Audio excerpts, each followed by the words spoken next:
ওকে, so আমরা last দিন June 15 এর দুইটা পেপার 2 রেখে দিয়েছিলাম না? ওই দুইটা আমরা পেপার 2 সলভ করার টাইম পাই নাই। তো এখন আমরা ফার্স্টে পেপার 2 দুইটা যে 2015 এর মে যেই পেপারগুলি ছিল ওগুলি আমরা ফার্স্টে সলভ করব এখন। দেন 2014 এর পেপারগুলি। ওকে? এন্ড তোমাদের মধ্যে কয়েকজন বলছো যে ফ্রাইডেতে আগে আগে মক দিবা। সো কে কে আগে মক দিতে চাও তারা একটু আমাকে আরেকবার রিমাইন্ডার দিও, তোমাদের জন্য আমি আরেকটা টাইমে আগে আগে মকটা নিয়ে নিব। Okay Samara? Yes, thank you. Okay, welcome. আর বাকিরা তোমরা ওই 10টা বাজে যে নরমাল টাইমিং ওই টাইমেই দিও। ওকে? ওকে, সো এখন লেটস সি 2015 জুন 2015 এটা পেজ নাম্বারটা কত অনামিকা?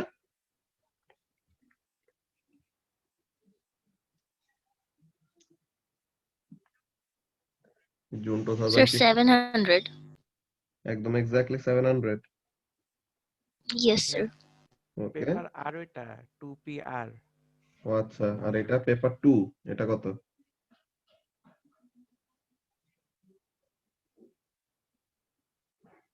Sir, 682 682.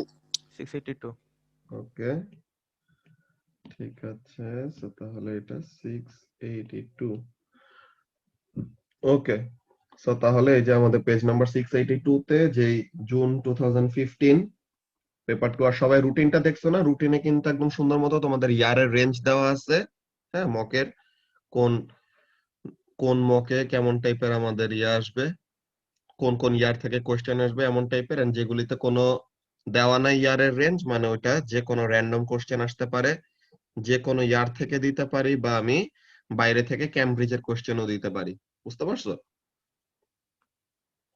এন্ড অ্যাস্ট্রোফিজিক্স এর কোশ্চেন গুলো কোথা থেকে প্র্যাকটিস করব? এটা বুকলেট থেকে। এর জন্যই তোমাদেরকে বুকলেটে এর জন্যই এতগুলি আলাদা জায়গা থেকে জোগাড় করে স্যাম্পল দেওয়া হয়েছে যে অ্যাস্ট্রো স্পেসিফিক হিট ক্যাপাসিটি আর ডপলার ইফেক্টর কোশ্চেন। নরমালি তো কোশ্চেন পেপারের মধ্যে পাবা না। তো তাহলে এর জন্য ওগুলি স্পেসিমেন ম্যাটেরিয়াল থেকে নিয়ে প্লাস অন্য টিচার্স ট্রেনিং ম্যাটেরিয়াল থেকে নিয়ে ওইসব থেকে নিয়ে তোমাদেরকে দেওয়া হয়েছে যেন তোমরা ওগুলো প্র্যাকটিস করতে পারো। বুঝছো? জি ভাই।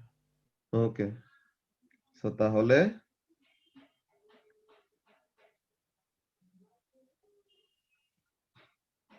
আসসালামু আলাইকুম স্যার। ওয়ালাইকুম আসসালাম Mahfuz. Okay, so let's start question number 1। Question number 1 এর এখানে মধ্যে কারো কোনো প্রবলেম আছে? কোশ্চেন নাম্বার 1 এগুলি স্ট্যান্ডার্ড 8 এর বাচ্চারাও পারবে।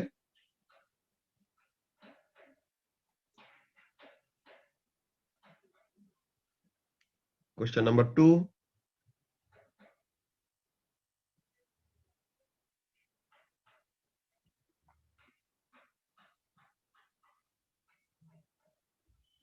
Question number 3, sir question number 4 তো করাই দিয়েছিলাম নাকি? কোশ্চেন নাম্বার 4 কি বলে 5, স্যার নেই কোশ্চেন নাম্বার 6, স্যার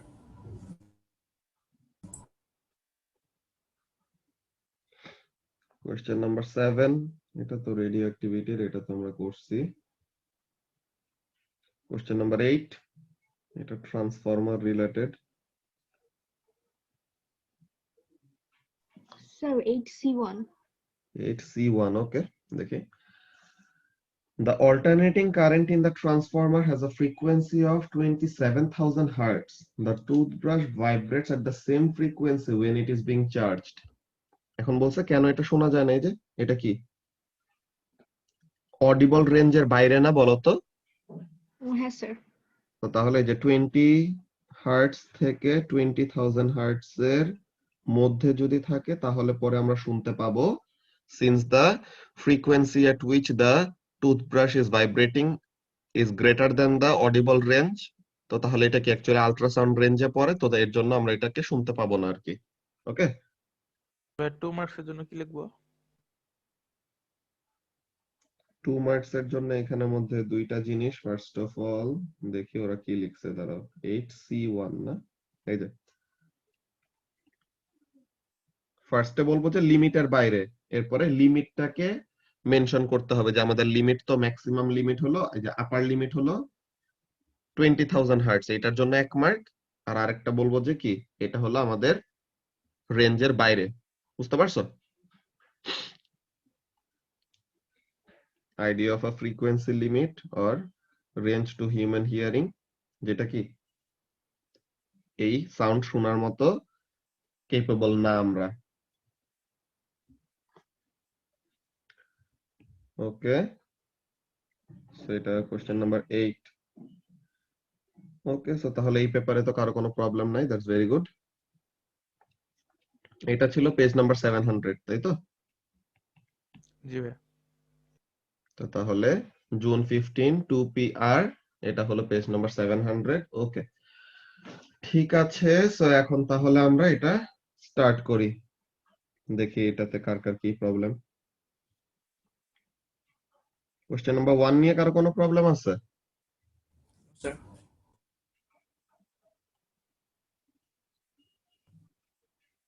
Sir, এটা তো 2C. নেই, তাই না? 2C, এটা তো আমাদের রাদারফোর্ডস গোলফয়েল এক্সপেরিমেন্ট, এটা তো বাদ। Okay. ভাইয়া ঠিক পুরো আছে, কোশ্চেনটাই বাদ। এখানে বেসিক্যালি তোমার এ নাম্বারটা দিতে পারে যদি দেয়, যে যদি দেয় কোশ্চেন এমন এ নাম্বারটা দিতে পারে যে কি, যে উপরে হলো নেগেটিভলি চার্জড প্লেট, নিচে হলো পজিটিভলি চার্জড প্লেট। সো তাহলে বেটা পার্টিকেল কোন দিকে যাবে? আলফা যদি উপরে যায়, বেটা যাবে নিচে। গামা ডিফ্লেক্ট হবে না, কেন? বিকজ গামার কোনো চার্জ নাই। নিউট্রন ডিফ্লেক্ট হবে না, বিকজ নিউট্রনের কোনো চার্জ নাই। প্রোটন কোন দিকে ডিফ্লেক্ট হবে? আলফা যেদিকে গেছে প্রোটন ওই দিকে যাবে, কেন? Because they are same charge, same charge. কি সেম টাইপের চার্জ, যে পজিটিভ পজিটিভ আর কি। বুঝতে পারছো? তো তাহলে জি এটা ভাইয়া। ওকে। আর বি আর সি বাদ, ঠিক আছে মুবাশিরা, এটা রাদারফোর্ডস এক্সপেরিমেন্ট, তো এটা বাদ। Question number 3। Bhaiya, 3B. 3B, ওকে। আচ্ছা, ওকে। সো এখন এখানে আমাদের দেখো কাজটা কি বলতেছে। আচ্ছা ধরো আজানটা শেষ হয় না, হ্যাঁ?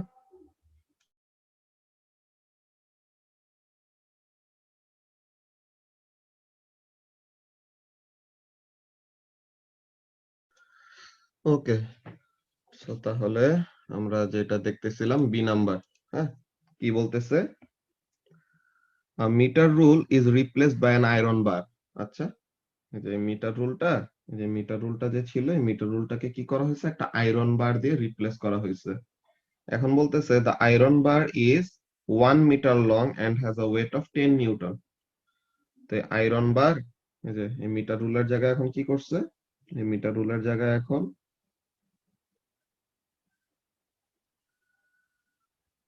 আয়রন বার দিছে।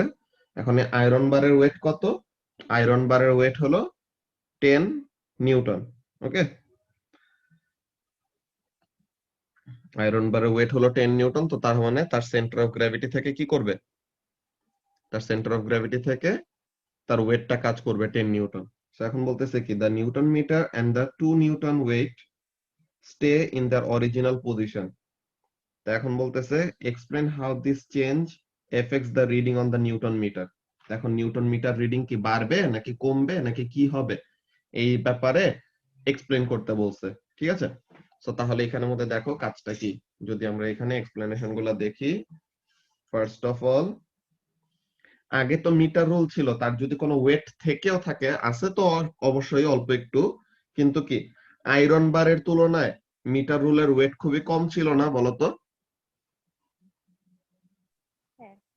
ওকে, সো এখন আয়রন বারের তুলনায় মিটার রুলের ওয়েট ছিল খুবই কম। নাও এই যে আয়রন বার আসছে, তার এখন একটা ওয়েট কাজ করবে এদিকে।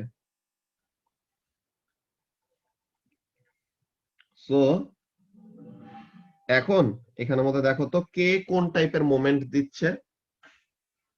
তোমার 2 নিউটন ওয়েট আর 10 নিউটন যেই আয়রন বারের ওয়েট, এই দুইটা ফোর্স কি এক্সার্ট করতেছে? They will be causing clockwise moment, নাকি?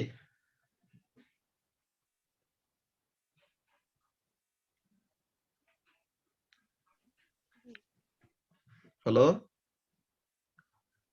শুনতে পাচ্ছ তোমরা? জি স্যার। ওকে শুনতে পাচ্ছি।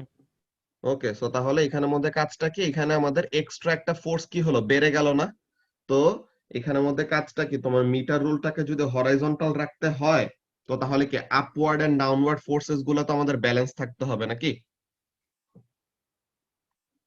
তো আপওয়ার্ড এন্ড ডাউনওয়ার্ড ফোর্সেস গুলো এরকম হ্যাঁ। আমাদের ব্যালেন্স থাকতে হবে। সো তাহলে হোয়াট উইল হ্যাপেন, এইখানে আমরা যদি কি করি, একটা আপওয়ার্ড ফোর্স অ্যাপ্লাই করি, so this upward force will try to cause what?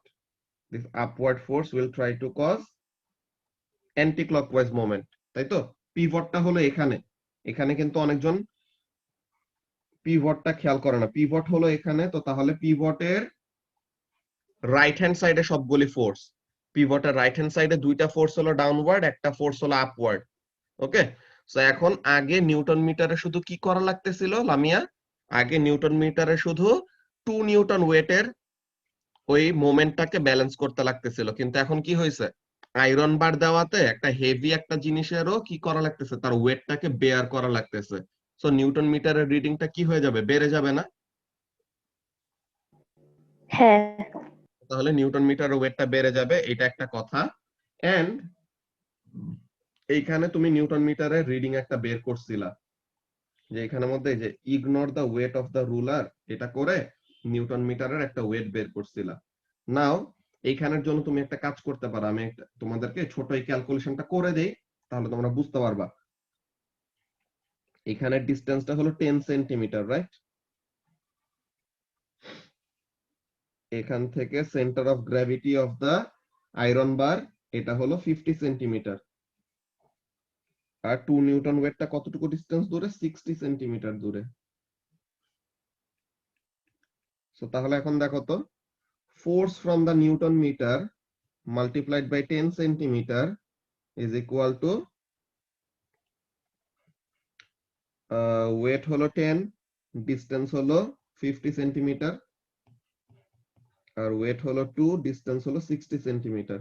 So তাহলে এখানের মধ্যে দেখো তো আমরা ফোর্সটা বের করতে পারি না? 500 plus 120 divided by 10, তো তাহলে 62 নাকি? জি ভাইয়া। তো তাহলে 62 নিউটন। তো আগে তোমার নিউটন মিটারে ফোর্সের রিডিং আসছিল কত? আগে তোমার নিউটন মিটারে ফোর্সের রিডিং আসছিল মাত্র 12, নাকি? আগে তোমার নিউটন মিটারে ফোর্সের রিডিং আসছিল 12 নিউটন, এখন তোমার নিউটন মিটারে ফোর্সের রিডিং কত আসবে বলো তো লামিয়া?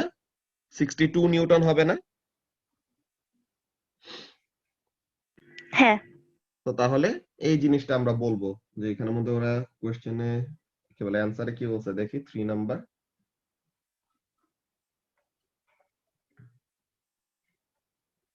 এই যে নিউটন মিটারের ভ্যালু ইনক্রিজ করবে because weight of the bar has a moment. ওই আয়রন বারের ওয়েটের জন্য একটা মোমেন্ট থাকবে, এন্ড বলতেছে in the same direction clockwise as for এত। এন্ড তুমি যদি নিউটন মিটারের ফোর্স 62 নিউটন দেখাও, তো তাহলে জাস্ট ফর দ্যাট ক্যালকুলেশন যেটা মাত্র করে দেখাইছি, এই যে just for this calculation you will get whole 3 marks. বুঝছো? জাস্ট এই ক্যালকুলেশনটা দেখাই দিলে কি পেয়ে যাবা, পুরো 3 মার্কস পেয়ে যাবা। বুঝতে পারছো? জি। ওকে, সো তাহলে এটা ছিল ফোন আমাদের নাম্বারটা দেখাই দিও। কোনটা 4 নাম্বার? জি ভাইয়া। ওকে, আচ্ছা, সো কি বলতেছে দেখি। This photograph shows an electromagnetic device used to keep a door open. Metal plate fixed to door. Okay, so এটা হলো মেটাল প্লেটটা, আর এটা হলো ইলেকট্রোম্যাগনেট ফিক্সড টু ওয়াল। তো তাহলে ওয়ালে হলো ইলেকট্রোম্যাগনেটটা, আর ডোরের পিছে এক্সটেন্ডে একটু এক্সটেন্ডেড ওয়েতে এই মেটাল প্লেটটা বের হয়ে থাকে। যে দরজা যখন খুলবো তখন কি হয়, দরজা যখন খুলি তখন যে ওয়ালের সাথে যখন নাকি লাগতে যাবে তখন ওয়ালের সাথে কি হবে, ওয়ালের সাথে যে ইলেকট্রোম্যাগনেটটা লাগানো আছে ওইটার সাথে যেন মেটাল প্লেটটা আটকায় যায়, তাহলে যেন দরজাটা খোলা থাকে আর কি। এখন বলতেছে the electromagnet attracts the metal plate to hold the door open. The electromagnet is connected to a fire alarm circuit. ঠিক আছে, ইলেকট্রোম্যাগনেটটা ফায়ার অ্যালার্ম একটা সার্কিটের সাথে কানেক্ট করা। কেমন? when the fire alarm sounds the door is released and it closes, মানে ঘরে যদি আগুন লাগা যায় দরজা বন্ধ করে দিবে, তুমি জানি ঘরে আগুনে পুড়ে মরে যাও। বুঝছো তামিম?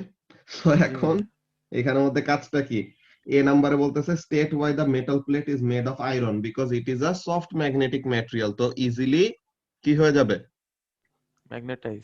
ম্যাগনেটাইজ হবে। তো তখন অ্যাট্রাক্টেড থাকবে, যে যখন নাকি ইলেকট্রোম্যাগনেট অফ করে দেব তখন কি হয়ে যাবে, ডিম্যাগনেটাইজ হয়ে যাবে। সো তাহলে তার মধ্যে আর ম্যাগনেটিজমটা ধরে রাখবে না আর কি, যে তখন যখন দরজা বন্ধ করতে চাই ইলেকট্রোম্যাগনেট অফ হয়ে গেছে, কিন্তু সে নিজে যদি ম্যাগনেটে কনভার্ট হয়ে যায় তখন সে কি করবে, ইলেকট্রোম্যাগনেটের সাথে লেগে থাকার ট্রাই করবে। সো তাহলে ওইটা যেন না করে এর জন্য কি করা হয়েছে, আয়রন দিয়ে বানানো হয়েছে, because iron is a soft magnetic material, so easily magnetise and demagnetise হয়। এখন বি নাম্বারে বলতেছে describe the construction of an electromagnet, you may draw diagram to help your answer. So আমাদের ইলেকট্রোম্যাগনেটের এখানে কাজটা কি? শুধু কয়েল অফ ফায়ার রেখে দিলেই চলবে? না, এরকম সুন্দর মতো ইয়েটা দিব। ফার্স্টে ভিতরে একটা আয়রন কোর দিলাম, দেন এই আয়রন কোরের অ্যারাউন্ডে কি করব, এই আয়রন কোরের অ্যারাউন্ডে সুন্দর মতো একটা সলিনয়েড পেঁচাইলাম, এখানে একটা সুইচ দিলাম, and it is connected to a power supply. So কি কি, একটা হলো iron core, coil of wire,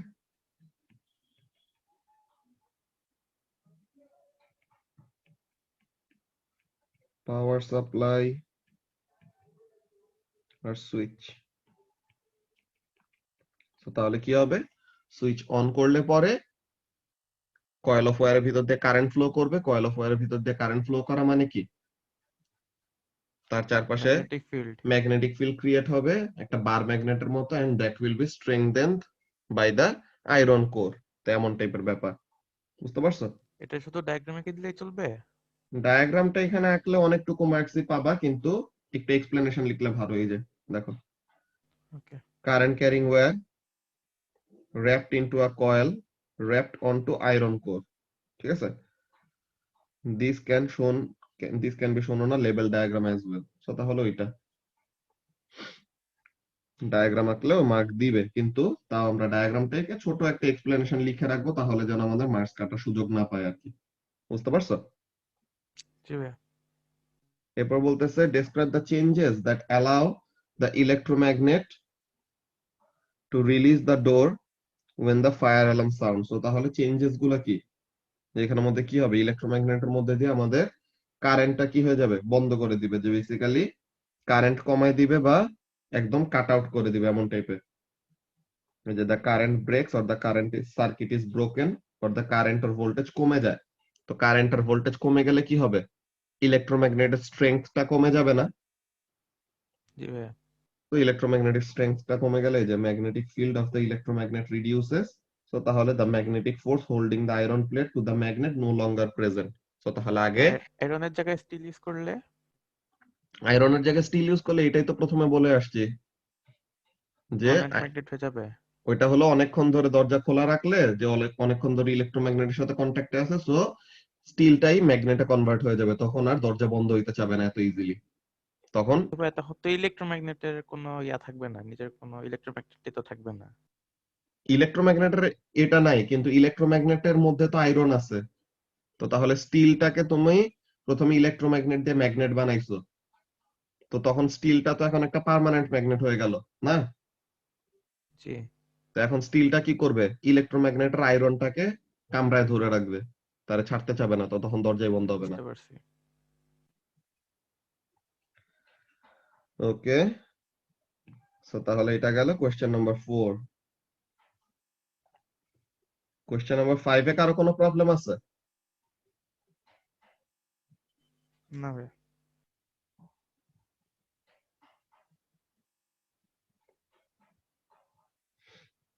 তোমাদের সবার কি অ্যাস্ট্রোফিজিক্স এর কোয়েশ্চেন সবগুলোই লেখা হয়েছে না বুকলেট 2 তে? যে স্টেলার এভোলিউশন sir. কিভাবে কি হয়, ডপলার ইফেক্টের ওইসব কোয়েশ্চেন গুলা। যে স্টেলার এভোলিউশন বলতে যে ওই একটা কোয়েশ্চেন আছে না যে হাই ম্যাস স্টার আর লো ম্যাস স্টারের যে মেইন সিকোয়েন্স এন্টার করার পর কার লাইফ কিভাবে কি যায়, যে মেইন সিকোয়েন্স এন্টার করার পরে হাইড্রোজেন ফিউজ করতে থাকে তার কোরের মধ্যে, হাইড্রোজেন ফিউজ করা শেষ হয়ে গেলে তখন কি হয়, লো ম্যাস স্টার একটা রেড জায়ান্টে কনভার্ট হয় আর হাই ম্যাস স্টার একটা রেড সুপার জায়ান্টে কনভার্ট হয়। দেন রেড জায়ান্টের মধ্যে হিলিয়াম ফিউজ করতেছে, হিলিয়াম ফিউজ করে একসময় শেষ হয়ে যাওয়ার পর দেন কি হবে, ইভেনচুয়ালি ওটা শ্রিঙ্ক করতে করতে করতে করতে হোয়াইট ডোয়ার্ফ ফর্ম করবে। এটা কিসের জন্য? লো ম্যাস স্টারের জন্য। আর হাই ম্যাস স্টারের জন্য কি হয়, রেড সুপার জায়ান্টের ওখানে হিলিয়াম, হিলিয়ামের পরে কার্বন, কার্বনের পরে অক্সিজেন, নাইট্রোজেন, এইসব বার্ন করে করে ইভেনচুয়ালি আয়রন পর্যন্ত যাবে। দেন আর ফিউজ করতে পারবে না, দেন সুপারনোভা এক্সপ্লোশন হবে। সুপারনোভা এক্সপ্লোশন হইলে পরে either black hole or neutron star create হবে। আর কোন স্টার বেশি দিন মেইন সিকোয়েন্সে থাকে, হাই ম্যাস স্টার নাকি লো ম্যাস স্টার? অনামিকা? Star. লো ম্যাস স্টার বেশি দিন মেইন সিকোয়েন্সে থাকে। কেন? বিকজ হাই ম্যাস স্টারের যদিও তার হাইড্রোজেনের সাপ্লাই বেশি, সে কি করে অনেক তাড়াতাড়ি তার হাইড্রোজেনটা ইউজ আপ করে ফেলে, তাই না? তো তাহলে এর জন্য ইভেন দো তার হাইড্রোজেনের সাপ্লাই বেশি, তার রেট অফ ফিউশন এতই হাই যে সে বেশি দিন কি করতে পারে না, মেইন সিকোয়েন্সে থাকতে পারে না। হ্যাঁ, কার্বন, নাইট্রোজেন, অক্সিজেন এই সিকোয়েন্সটা কি মনে রাখতে হবে? না, এগুলা মনে রাখতে হবে না। এগুলা বলবা যে ওরকম হিলিয়াম ফিউজ করে দেন এরকম higher or heavier nuclei fuse করে করে ইভেনচুয়ালি আয়রন পর্যন্ত যায়। দেন বলবা যে এরপর সুপারনোভা এক্সপ্লোশন হয়। সুপারনোভা এক্সপ্লোশন হওয়ার পর either black hole or neutron star form করে, এমন। ওকে ভাইয়া। ওকে, Sir, 5A1. 5A1 এ প্রবলেম। আচ্ছা, You call it temperature constant রাখার জন্য। এটা 5B2। Okay, so explain why the student places the thermistor in a beaker of water. তো এখন এখানের মধ্যে কাজটা কি, যে আমাদের থার্মিস্টরটাকে তো ডিরেক্টলি ফায়ারে যদি হিট করিস তখন আমাদের ইলেকট্রনিক এই ডিভাইসটা ড্যামেজ হয়ে যেতে পারে, বুঝছো, ডিরেক্টলি আগুনে পুরাইলে। আমরা চাই তার টেম্পারেচারটা চেঞ্জ হোক, কিন্তু আমরা ইনডিরেক্ট একটা হিটিং করতে চাচ্ছি, যে আমরা হিট দিব পানিকে, পানি আস্তে আস্তে গরম হবে আর ওইটার সাথে কি হবে, পানির টেম্পারেচারটা ইভেনচুয়ালি থার্মিস্টরের মধ্যে আসবে। বুঝতে পারছো যে এখানের মধ্যে এটা বুঝেছি। এটা it acts as a water bath, কি করবে, gives more gradual heating, যে আস্তে আস্তে টেম্পারেচারের চেঞ্জটা আনে, or gives easier or better control of temperature. Okay, because যদি ফায়ারে হিট করে হঠাৎ করে অনেক বেশি টেম্পারেচার রিচ করে ফেলতে পারে, or ইন্টেন্স হিটিং হইতে পারে। এই যে protects the thermistor against direct heating। বুঝতে পারছো? স্যার বুঝেছি। ওকে, কোশ্চেন নাম্বার 6 নিয়ে কারো কোনো প্রবলেম আছে? নো স্যার নেই। ভাইয়া 6 এর এটা আছে, বিটা নেই। হ্যাঁ, বি বাদ, বি তে ডিফ্র্যাকশন, এটা বাদ।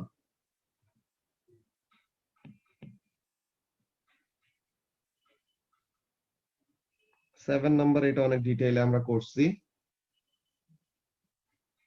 ওকে, সো তাহলে এটা গেল June 15 paper 2। Alright, so now 2014 Jan 2014 paper 1। এটা কত নাম্বার পেজ?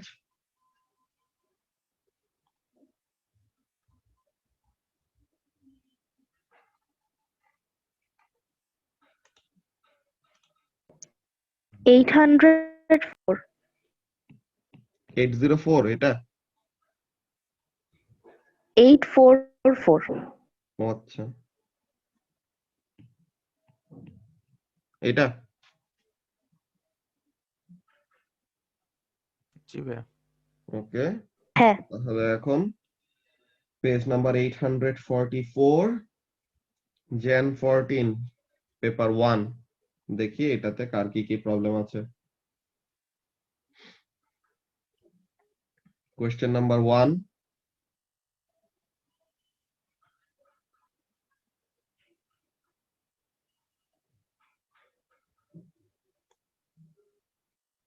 কোয়েশ্চেন নাম্বার 2, এটা ভার্চুয়াল ইমেজ, এগুলি আসলে আগে আসতো, যে রিয়েল ইমেজ ভার্চুয়াল ইমেজ, এটা হলো আমাদের মিররের ওই ডায়াগ্রাম গুলা রিলেটেড কোয়েশ্চেন আসতো, এখন ওইগুলা সিলেবাস থেকে সরায় ফেলছে।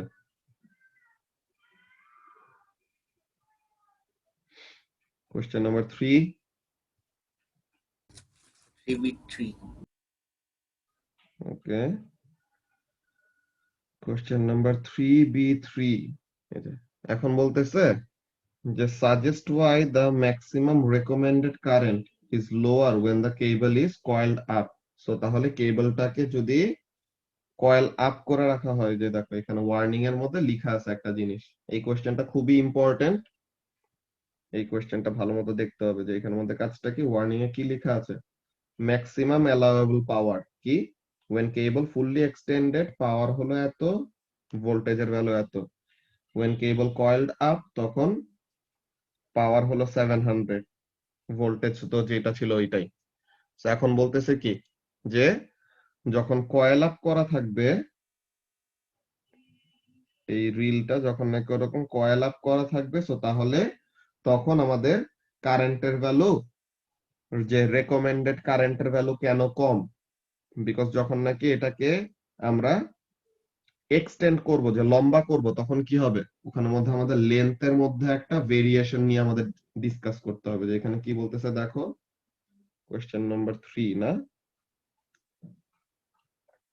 যে বেসিক্যালি এটাতে to prevent the cable from overheating, যে ব্যাপারটা খেয়াল করো, যে তোমার যখন নাকি তুমি কি করতেছো, when you are coiling it up, so কি হবে, তখন এখানের মধ্যে তার ভিতর দিয়ে যে কারেন্টটা ফ্লো করবে, ওই কারেন্টটা কি করতে চাবে, it will it will try to cause heating effect of current, নাকি, যে এখানের মধ্যে তোমার ফার্স্টে, Yes, sir.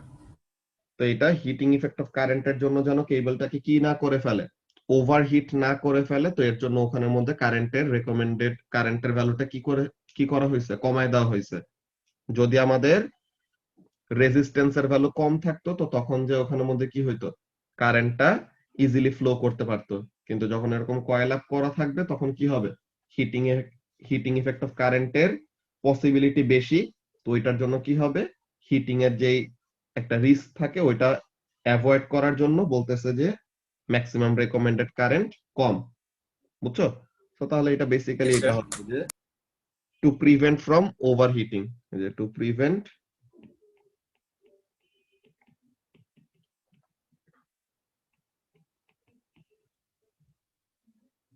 the cable from overheating. Okay, so এই কোশ্চেনে আর কারো কোনো প্রবলেম আছে? কোশ্চেন নাম্বার 3, না ভাই, ওকে। কোশ্চেন নাম্বার 4,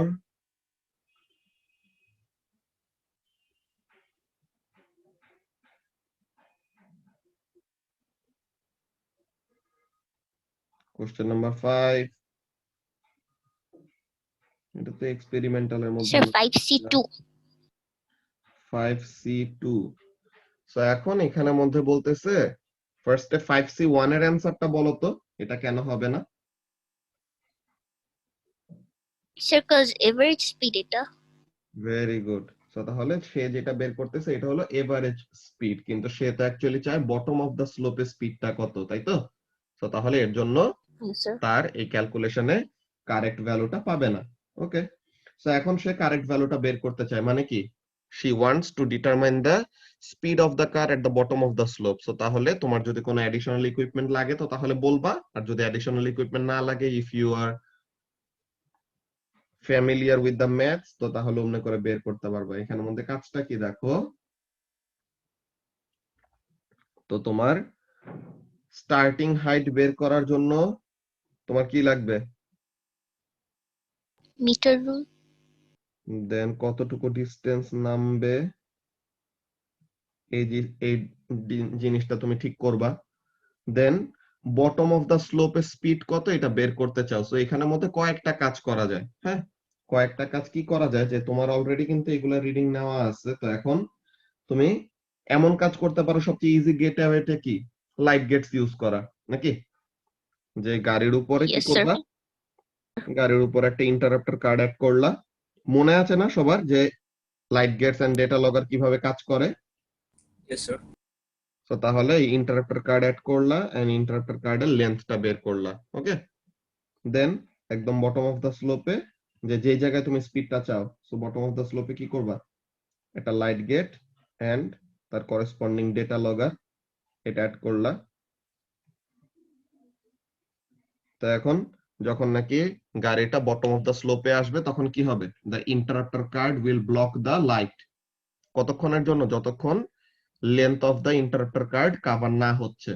সো তাহলে ওই টাইমটা কতক্ষণ ধরে লাইটটা ব্লক ছিল, ওই লাইটটার ব্লকেজ টাইম আমরা বের করে ফেললাম।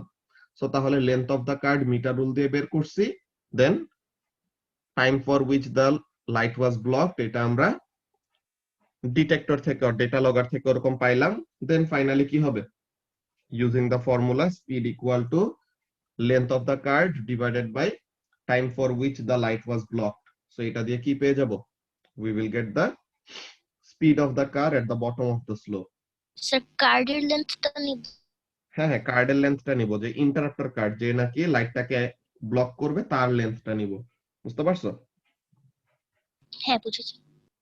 সো তাহলে এখানের মধ্যে তারা এই যে suitable equipment chosen, detail of distance measurement, time measurement, experimental setup, then এখানের মধ্যে তারা একটা সুন্দর একটা ফর্মুলা দিছে যে নতুন কোন ইকুইপমেন্ট না নিয়ে তারা এমনি কাজ করে ফেলছে। কিন্তু এই যে অ্যাকসেপ্টেবল প্রসেসেস অ্যাপ্রোচেস কি কি, light gates and data logger computer placed at the end of the ramp, যে একদম বটম অফ দা স্লোপে দিলাম, with interrupter of some description on toy car. So তাহলে এটা বলবো যে ওই যে ইন্টারাপ্টার কার্ড অ্যাড করতেছি।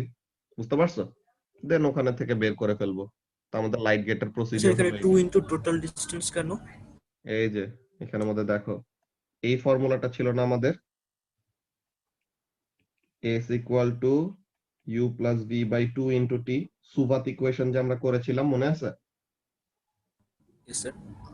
এই যে এই পাঁচটা, v equal to u plus at, s equal to vt minus half at squared, s equal to ut plus half at squared, then এইটা ছিল s equal to u plus v by 2 into t, আর এখানে হলো v square equal to u square plus 2as.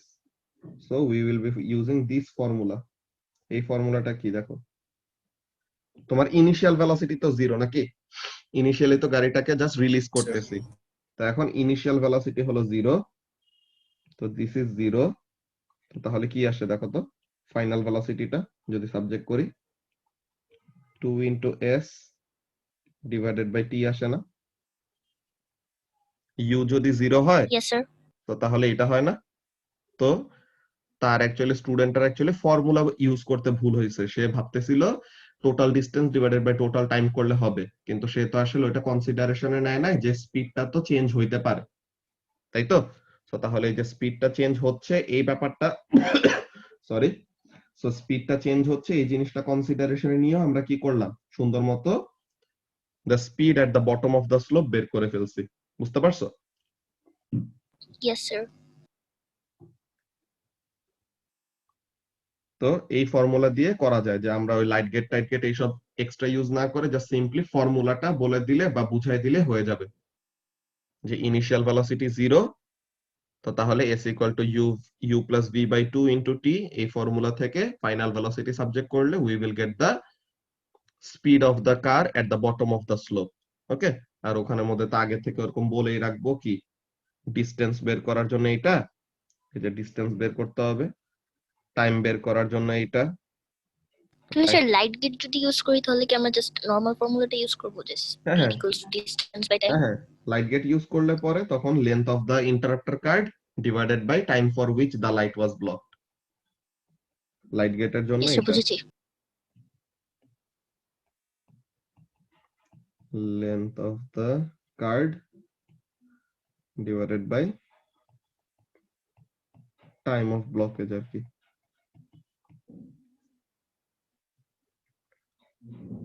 Okay,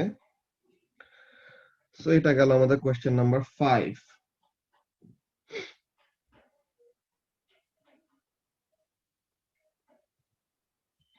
question number 6 নিয়ে কারো কোনো problem আছে?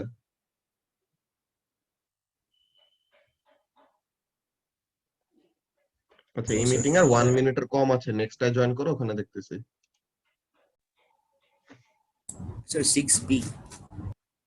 ওকে, so 6B এর এটা এখানের মধ্যে বেসিক্যালি কাজটা কি দেখো, যে আমাদের যে সি সারফেস থেকে যে ওয়াটার লেভেল যেখানে আছে ওখান থেকে কি শিপটা চলতেছে, দেন ওখানে কি করবে, ওখান থেকে লাইট কি বলে sound wave will be emitted downwards, তাই তো?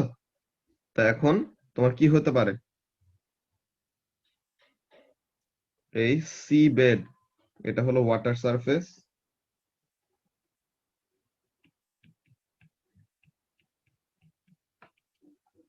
এটা হলো সি বেড। তো হোয়াট ক্যান হ্যাপেন, তোমার এমন হইতে পারে যে এখানে কোন একটা স্কুল অফ ফিশ ছিল, দেন এখানের মধ্যে কি হয়েছে, the school of fish were hit with the sound wave. So তখন কি হবে, তাদের গায়ে থেকে রিফ্লেক্ট করে দ্য একো will go back to the boat, নাকি? তো এই সময় কি করা লাগছে, ডিস্টেন্সটা বেশি কভার করতে হয়েছে নাকি কম?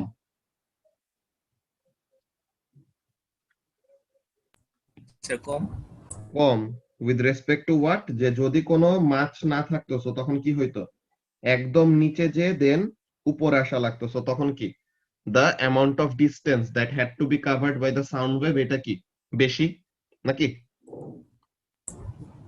তো তাহলে এমন হইতে পারে কি যে মাঝে মাঝে মাঝে দিয়ে কি হবে না, it can happen that there is no fish underneath, so তখন একদম পুরো সি বেড পর্যন্ত যে রিফ্লেকশনটা ফেরত আসবে, সো তখন কি the sound will last for a longer time, যে আমরা ইমিট করছি, রিফ্লেকশন আসতেছে না আসতেছে না আসতেছে না, দেন অনেকক্ষণ পরে রিফ্লেকশন আসছে, তো তার মানে কি ওইটা অনেক ডেপথ পর্যন্ত যে দেন ওইটা রিফ্লেক্ট করে ব্যাক আসছে।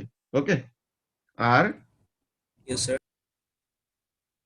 যদি মাঝে দিয়ে অন্য কোনো রিফ্লেক্টর পেয়ে যায়, যে স্কুল অফ ফিশ গুলা তো ডিফারেন্ট ডিফারেন্ট ডেপথে থাকতে পারে, শ্যালো ডেপথে অর মিডিয়াম ডেপথে, এমন টাইপের, তো তারা যেই ডেপথে আছে তাদের গায়ে যদি সাউন্ড ওয়েভটা হিট করে তো তখন তাদের গায়ে থেকে রিফ্লেকশনটা আসবে। তো তাহলে এই যে এখানের মধ্যে বলতেছে কি,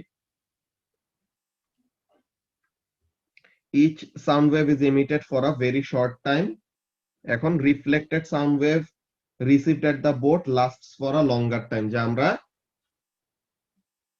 এমিট করতেছি সাথে সাথে ইমিডিয়েটলি এমিট করে দিচ্ছি, সো তাহলে এমিটেড সাউন্ড যে অরিজিনাল সাউন্ডটা আমাদের অনেক শর্ট লিভড, যে এমিট করছে দেন ওটা পানির নিচে চলে গেছে, কিন্তু একবার যে পানির নিচে গেল দেন ওইটা ফেরত আসতে কি নেয়, এক একবার এক এক রকম সময় নেয়, একবার বেশি একবার কম, এমন এমন টাইপের টাইমিং নিচ্ছে। কেন? এটা হলো রিজন, যে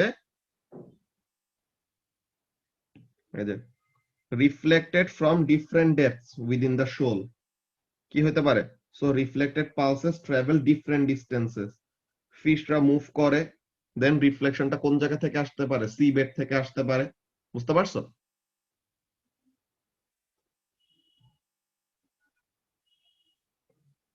তো তাহলে Yes, sir, বুঝেছি। এই জিনিসটা, এরপরে কোয়েশ্চেন নাম্বার 7 টার্মিনাল ভেলোসিটির কোয়েশ্চেন, এটা তো একদম ইজি, এগুলো আমরা আগে করছি। কোয়েশ্চেন নাম্বার 8 এগুলি আগে করা। কোয়েশ্চেন নাম্বার 9 হুকস ল এক্সপেরিমেন্ট। কোয়েশ্চেন নাম্বার 10, আগের গুলাতে কারো কোনো প্রবলেম আছে? Sir. কোয়েশ্চেন নাম্বার 10 এ,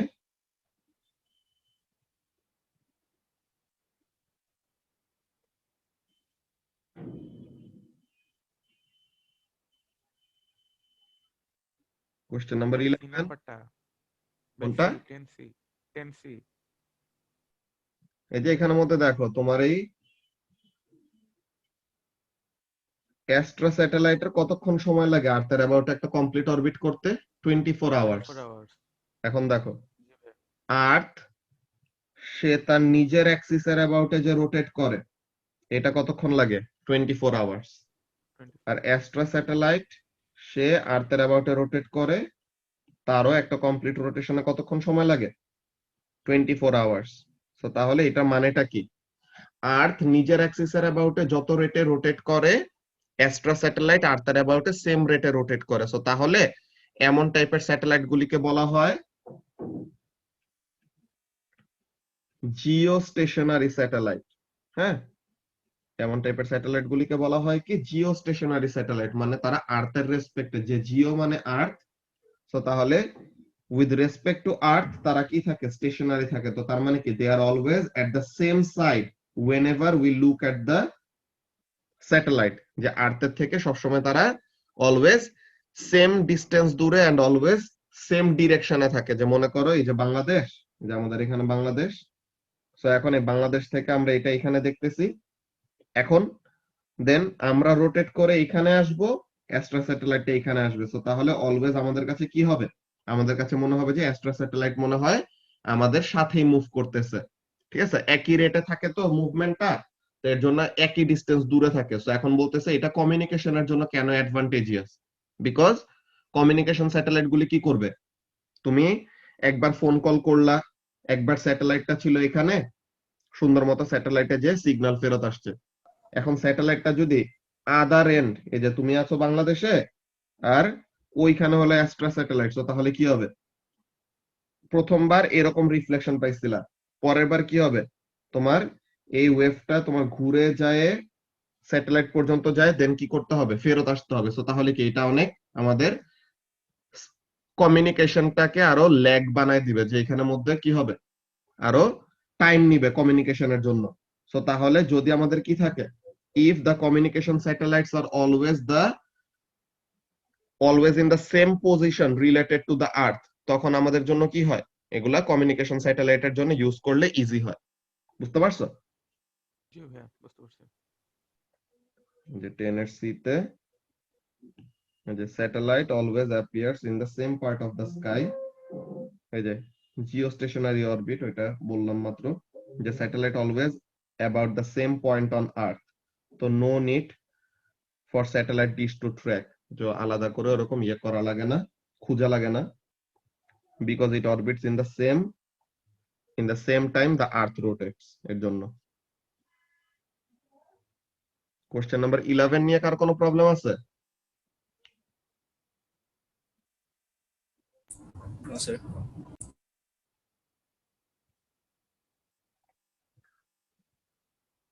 12 Sir, 12B.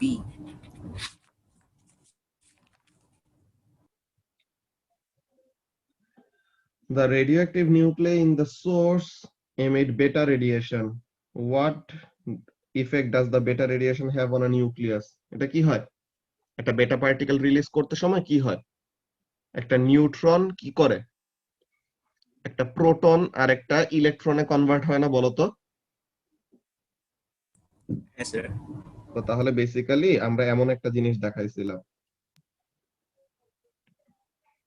সো এটা যদি একটা বেটা রেডিয়েশন আন্ডারগো করে, সো তাহলে মনে করো এলিমেন্ট ওয়াই বানাইলো, so what happens? The mass number remains the same, কিন্তু অ্যাটমিক নাম্বারটা কি হয়? Greater than. ইনক্রিজেস বাই 1, তাই তো? Yes, sir. তো তাহলে এখানের জন্য কি বলবো? এখানের জন্য বলবো ব্যাপারটা এরকম যে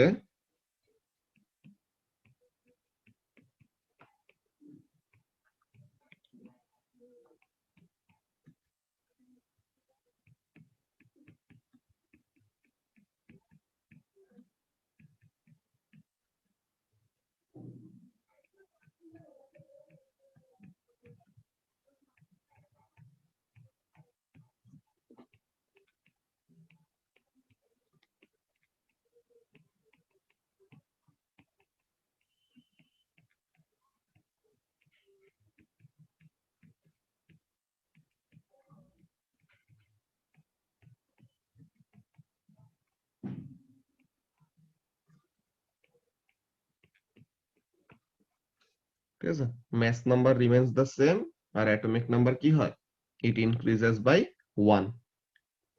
ওকে Yes, sir. ওকে, সো এখানে ওরা কি বলছে,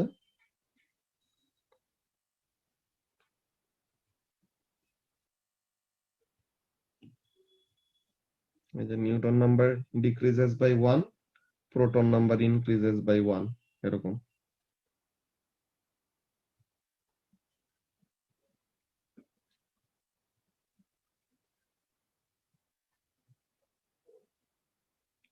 দেন কোশ্চেন নাম্বার 13, এটা তো আমরা বুকলেটে করছি।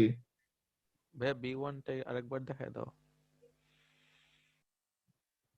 ভলিউম বের করার জন্য তো তুমি কয়েকটা কাজ করতে পারো। কি কাজ? একটা হলো তুমি ডিসপ্লেসমেন্ট ক্যান ইউজ করলা, বেলুনটা ফুল হয়, দেন ডিসপ্লেসমেন্ট ক্যানের মধ্যে নিয়ে যাবা, যতটুকু water volume of water displace করবে ওই ভলিউম অফ ওয়াটারের ভলিউমই কি হবে, বেলুনের ভলিউম। এটা একটা, নাকি? জি ভাইয়া। দেন আরেকটা কি করা যায়, তুমি মেজারিং টেপ পেঁচাইলা, ঠিক আছে, you wrap a measuring tape around the balloon, তো এখন কি হবে, বেলুনের অ্যারাউন্ডে এই মেজারিং টেপটা পেঁচাইলে পরে তখন সার্কামফারেন্স।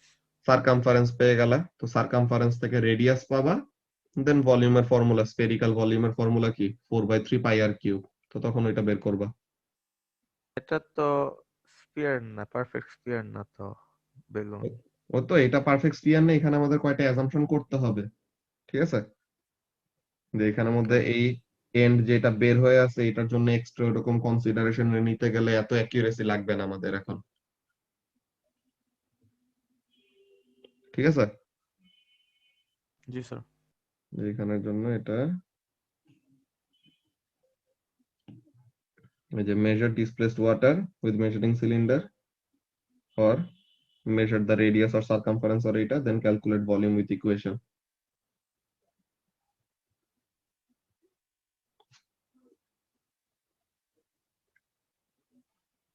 ওকে, সো তাহলে কোশ্চেন নাম্বার 13 নিয়ে আর কারো কোনো প্রবলেম নাই, তো এটা হলো আমাদের ফার্স্ট ডে Jan 14 পেপার 1 গেল। এখন মে 14 পেপার 1, এটার পেজ নাম্বারটা কত?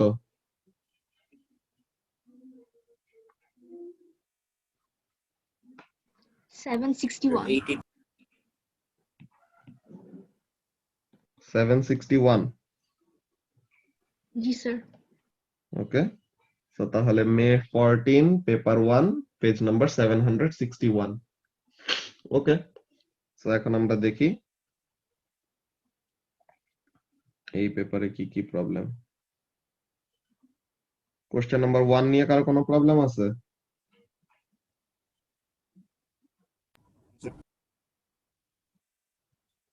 টু নাম্বার এগুলো তো আমরা করছি। 3 নাম্বার এই যে পায়ের যে এরিয়াটা বের করবা, কিভাবে বের করবা এই প্রসিডিওরটা বলছিলাম না, যে একটা গ্রাফ পেপার নিবা, গ্রাফ পেপারের উপরে একটা পা রাখবা, দেন পায়ের আউটলাইনটা আঁকবা, ঠিক আছে, আউটলাইন অফ দ্য ফুট, এটা এঁকে দেন কি হবে, counting the number of squares multiplied by area of one square. বুঝতে পারছো? তো counting the number of square method দিয়ে কি করবা, determine the area. Question number 4 নিয়ে কারো প্রবলেম আছে? হ্যাঁ, B1 শুধু ফাস্ট মুভিং নিউট্রন ইলেকট্রন দিয়ে দিলে চলবে? হ্যাঁ, what is the nature of a বেটা পার্টিকেল, এটা হলো একটা ফাস্ট মুভিং ইলেকট্রন আর হাই এনার্জি ইলেকট্রন, যেটাই বলো।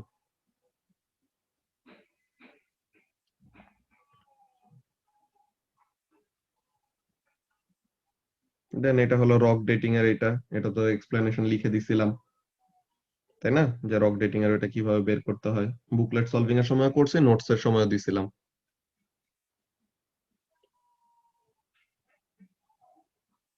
দেন এই কোশ্চেন নাম্বার 5 টার্মিনাল ভেলোসিটির এক্সপেরিমেন্ট। ফার্স্টে হলো টার্মিনাল ভেলোসিটি কিভাবে রিচ করে ওইটা। এখানে কিন্তু এয়ার রেজিস্ট্যান্স বলবা না কেউ, এখানে কি বলতে হবে অনামিকা, ড্র্যাগ ফোর্স, তাই না, বেসিক্যালি ভিসকাস ড্র্যাগ যদি আরো স্পেসিফিক হও।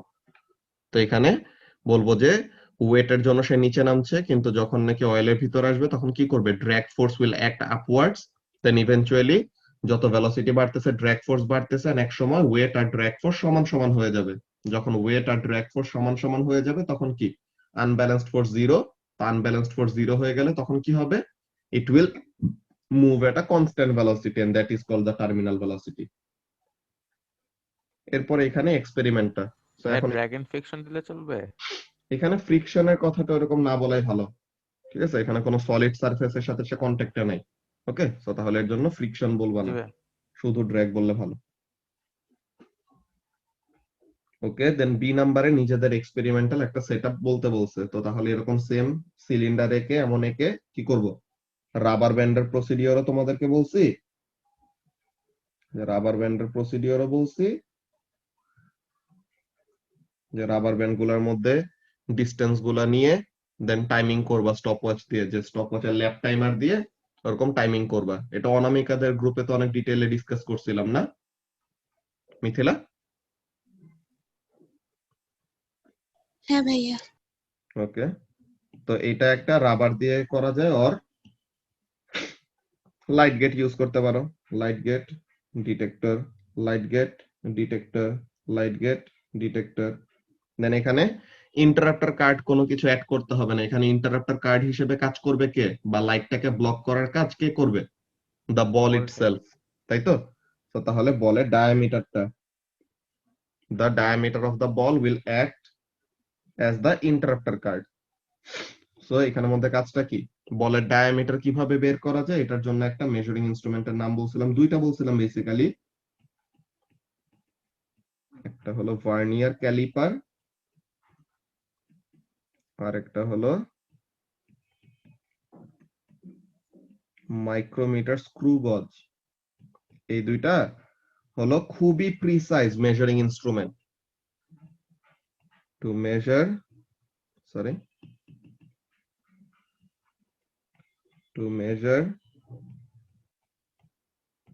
diameter, sorry,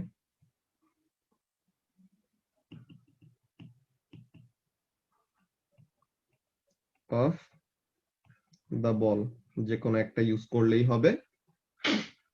এটা হলো খুবই প্রিসাইজ, তো তাহলে খুবই ভালো একটা রিডিং পাবো। তো এটা থেকে কি, length of the interrupter card বের হয়ে যাবে, দেন কতক্ষণ টাইম ধরে ব্লক আছে লাইট, ওইটা আমরা ডেটা লগার থেকে পাবো। দেন এই ডেটা লগ কি বলে, এই ডিটেক্টর গুলি ডেটা লগারের সাথে কানেক্টেড।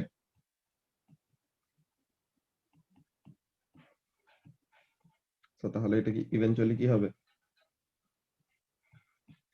এটা ল্যাপটপ কম্পিউটারের সাথে কানেক্ট করা, তো এখানে ডিসপ্লেতে আমরা এরকম ভেলোসিটির ভ্যালু এন্ড এইসব জিনিসগুলো দেখতে পাবো।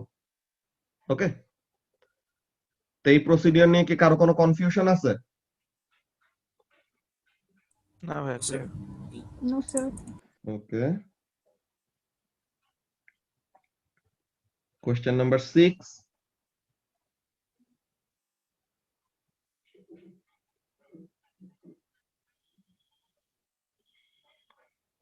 কোশ্চেন নাম্বার 7, তো ম্যাগনেটিজমের একদম সবচেয়ে বেসিক জিনিস, যে কারেন্ট ফ্লো করলে কেন এটা টার্ন করে, কি বলবো, when the switch is turned on or when the switch is closed, current flows through the coil of wire, so magnetic field lines are created around it.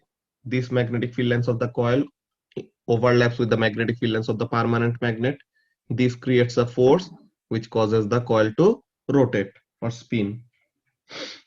And direction of the force কিভাবে বের করা যায়, by using Fleming's left hand rule. তারপর বলতেছে suggest how to make the coil spin in the opposite direction, কিভাবে, by reversing the connection, যে পজিটিভটা negative, নেগেটিভটা পজিটিভ, ওরকম কানেক্ট করে দিলে তখন উল্টা ডিরেকশনে রোটেট করবে। Then how to make the coil spin more slowly, অল্প কারেন্ট ফ্লো করাইলে ওর নাম্বার অফ টার্ন যদি কমায় দেয়, এমন টাইপের। কোশ্চেন নাম্বার 8, এইটা নিয়ে আমরা আগে ডিসকাস করছি, যে ডিফারেন্ট সারফেস এরিয়া। 8D3 এগুলি তো ডিসকাস করা হয়েছিল, এখানের মধ্যে কাজটা কি, the student realises that it was a mistake to have different starting temperatures. তো এটা কারেক্ট কিভাবে করবে, এগুলো তো অনেক ডিটেইল ওয়েতে বলা হয়েছে, তুমি আগের ভিডিওগুলো দেখো নাই? না ভাই, এটা কি ওই যে একটা সার্টেন টেম্পারেচার রিচ করার পরে থেকে রিডিং নিব ওইটা? হ্যাঁ হ্যাঁ, ওই যে আমরা ওয়েট করব আর কি, যে এই যে বুঝতে পেরেছি হ্যাঁ। 85 85 এটা ঠিক আছে। 95 যেটা আছে এটার জন্য কি করব, তখনই স্টপ ওয়াচ অন করব না। 95 হইছে ভালো কথা, কমে কমে কমে কমে 85 এ যখন আসবে তখন স্টপ ওয়াচটা অন করব। বুঝতে পারছো? এরপরে 15 জি মিনিট ভাইয়া। ধরে রিডিং নিব। এরপরে 88 আছে, তো এখন এখনো তো 85 এ আসে নাই, তো তাহলে কি 88 থেকে 85 এ আসার আগ পর্যন্ত ওয়েট করব, দেন যখন 85 এ আসবে তখন স্টপ ওয়াচটা অন করব। যেটা কত নাম্বার কোশ্চেন? 8।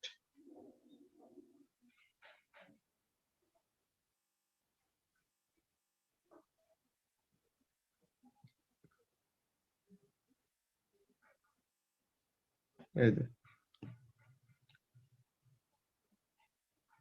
কাজগুলো কি? Use water that is the same starting temperature এমন, or pour in and wait until the temperature is reached before timing. So তাহলে টাইমিং করা আগে বা স্টপওয়াচ অন করার আগে কি করব? ওয়েট করব ডিজায়ার্ড টেম্পারেচার রিচ করার আগ পর্যন্ত। ঠিক আছে? তারপরে এখানের মধ্যে কাজটা কি, যে method to ensure small time gap between pouring and starting, যে কতগুলি এমন হইতে পারে যে অনেকগুলি এরকম ঢাললাম, তো একসাথে এরকম রিডিং নিতে গেলে কি হবে, যেটা আগে ঢেলে ফেলছি ওইটা তাড়াতাড়ি, ওইটা তো অনেকক্ষণ ধরে এক্সপোজড হয়ে আছে, তো ওইটা তাড়াতাড়ি ঠান্ডা হয়ে যাবে। তেমন না করে ওয়ান এট আ টাইম করা যায়। ঠিক আছে?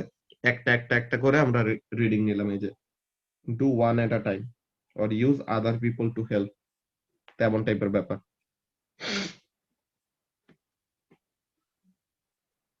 কোশ্চেন নাম্বার 9 তে কনভেকশন, এটা তো ব্রাউনিয়ান মোশনের, এটা বাদ।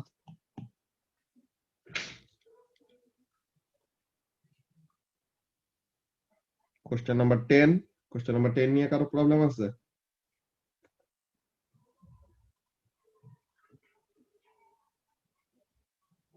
Sorry.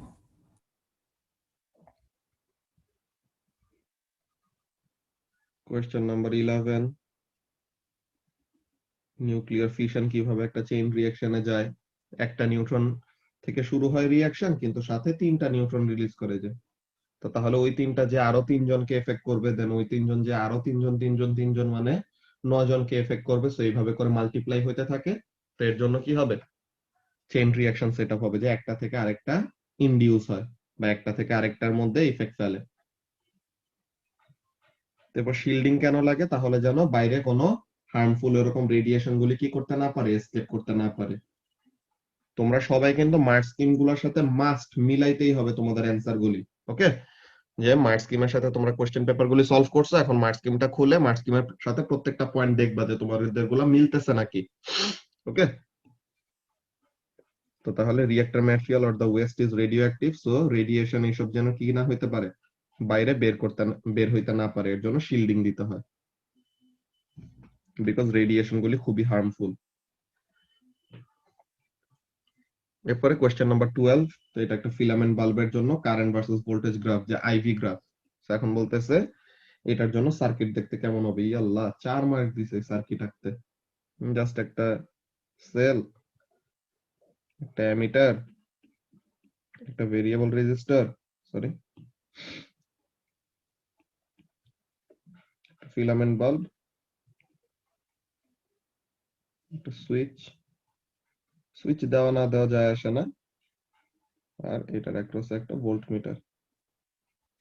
তো এই সার্কিটে একে 4 মার্ক পেয়ে যাবা। ভাই এরকম বেশি মার্ক দিলে ভাই সন্দেহ লাগে।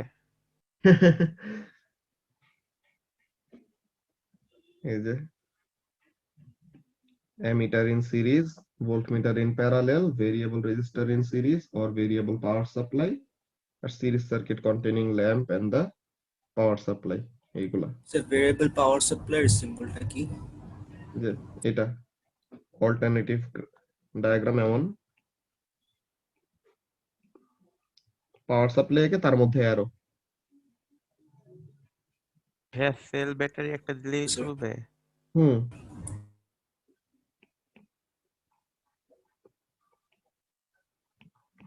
ঠিক আছে মাহফুজ, ওইটা হলো variable power supply. Yes sir. ওকে।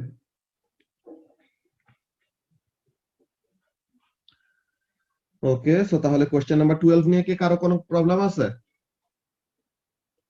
No sir. No, sir. Okay, so তাহলে দ্যাট ইজ জুন 14 পেপার 1। এখন জুন 14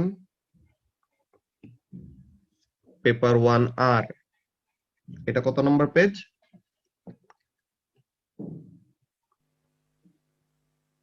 785. 785। ওকে, সো তাহলে সবাই পেজ নাম্বার 785 এ যাও বুকলেটে। দেন পেজ নাম্বার 785 এর মে 14 পেপার 1 আর।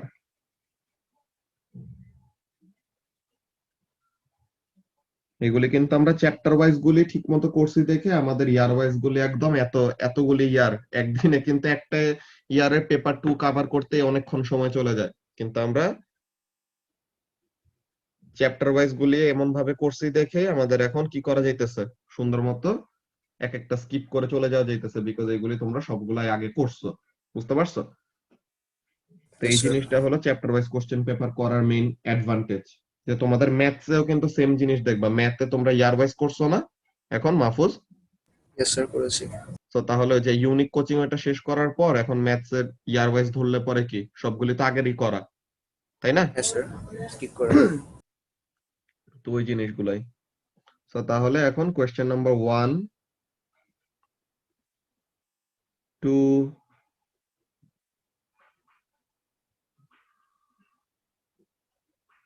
1ই ছিল এটা, সরি। কোয়েশ্চেন নাম্বার 1 2 এগুলো নিয়ে কার কোনো প্রবলেম আছে? No, sir.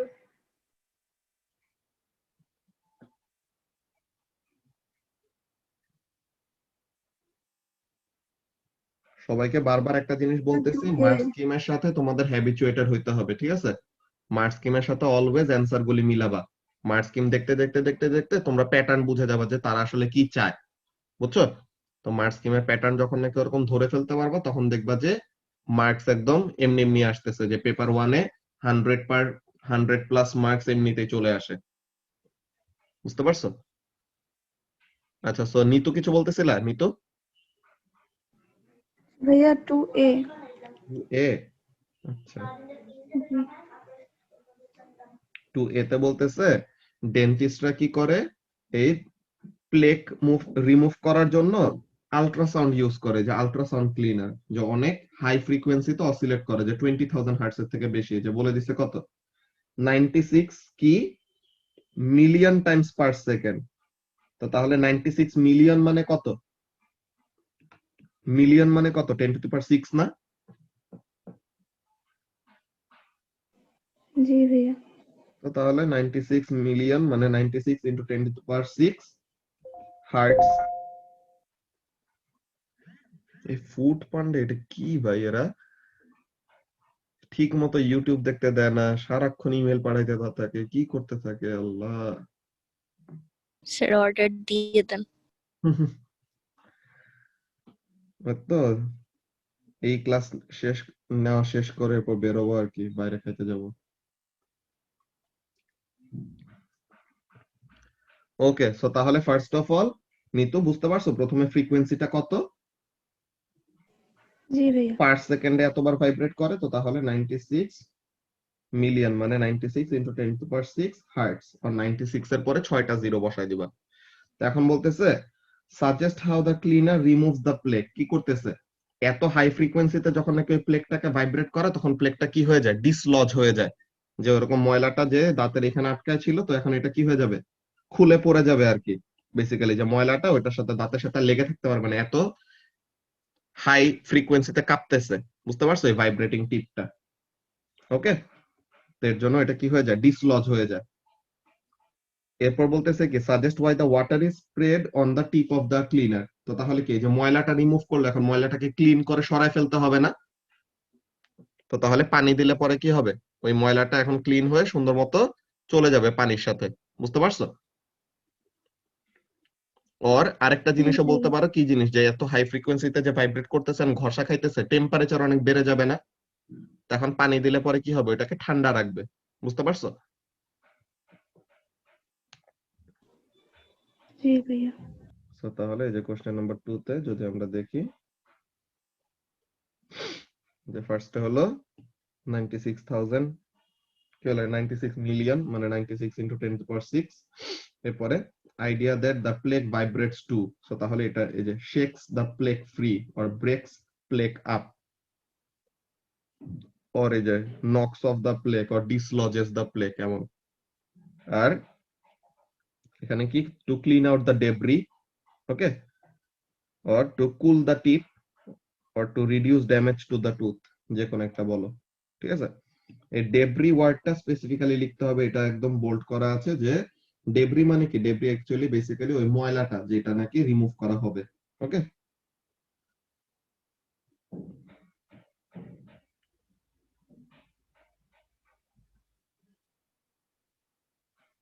কোশ্চেন নাম্বার 3 নিয়ে কারো কোনো প্রবলেম আছে না ভাইয়া। স্যার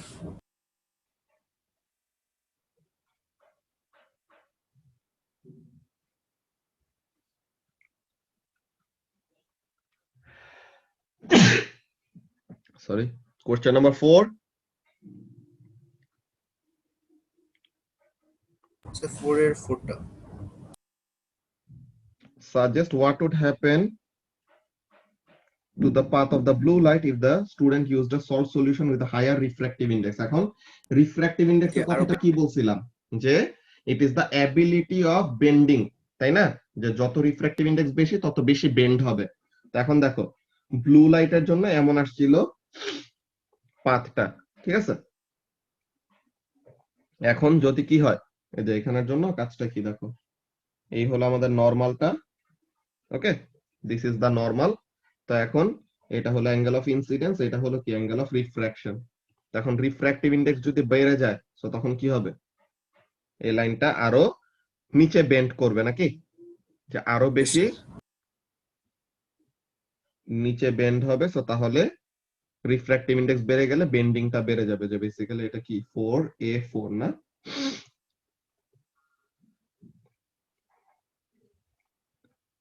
এই যে the blue light will refract more at the first surface so তাহলে it will be nearer to the normal তো তার মানে কি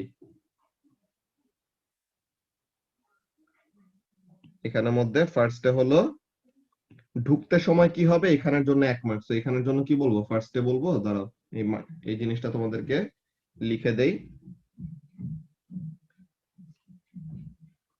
যে এখানে সময় এন্টারিং এর সময় 1 মার্ক এক্সিটিং এর সময় কি হয় ওটা লিখলে পরে আরেক মার্ক সো এক্সিটিং এর সময় কি হবে এক্সিটিং এর সময় এখান থেকে আরো বেন্ড করবে আর কি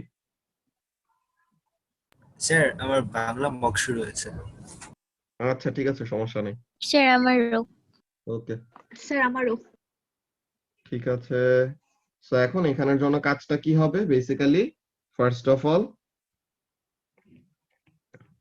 when entering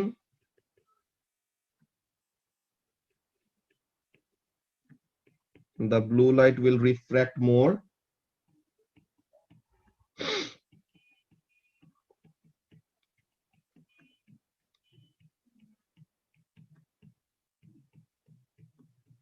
so will get closer to the normal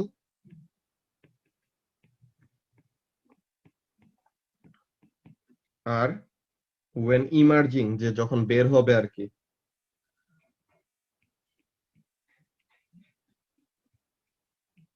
when emerging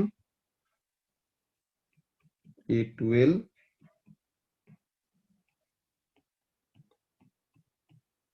bend even more than previously যে আগে যতটুকু বেন্ড করছিল এখন এর থেকে কি করবে আরো সরি এখন এর থেকে আরো বেশি বেন্ড করবে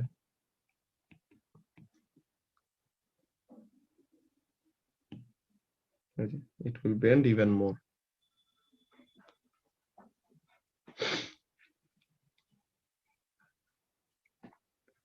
তো এটা হলো আমাদের কোশ্চেন নাম্বার 4 গেল দেন এখন question number 5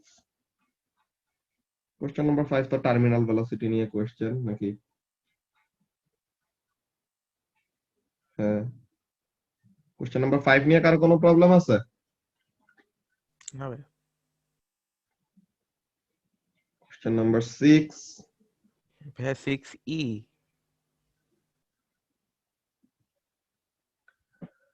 The nucleus of americium-238 can absorb an electron. When this happens, one of the protons in its nucleus becomes a neutron. তো এখন এটা হয়। তো এখন বললো describe how this process affects the proton number and the nucleon number. তো কি হবে? Proton number will decrease by 1, কিন্তু nucleon number will remain the same because একটা proton কমে একটা neutron বাড়তেছে। নিউক্লিয়ন নাম্বার মানে কি ম্যাথ নাম্বার না? জি ভাইয়া তো এটা সেম থাকবে। প্রোটন নাম্বার কি হবে? ডিক্রিজেস বাই 1, একদম বেটা পার্টিকেলের উল্টাটা। বুঝতে পারছো? জি ভাইয়া তো এখন এই যে একটা প্রোটন কমে গেল, তো তাহলে নতুন নিউক্লিয়াসটা কি হবে? অ্যাটমিক নাম্বার 1 কম। তো আমেরিসিয়ামের থেকে একটা কম প্রোটন আছে কার? প্লুটোনিয়ামের। সো তাহলে এটা প্লুটোনিয়াম হবে নাকি? জি ভাইয়া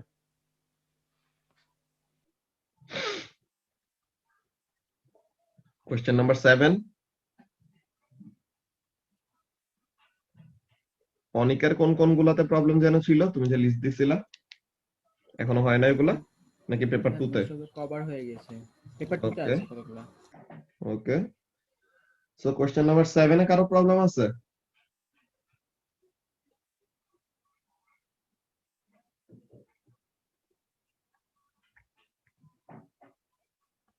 কোশ্চেন নাম্বার 8।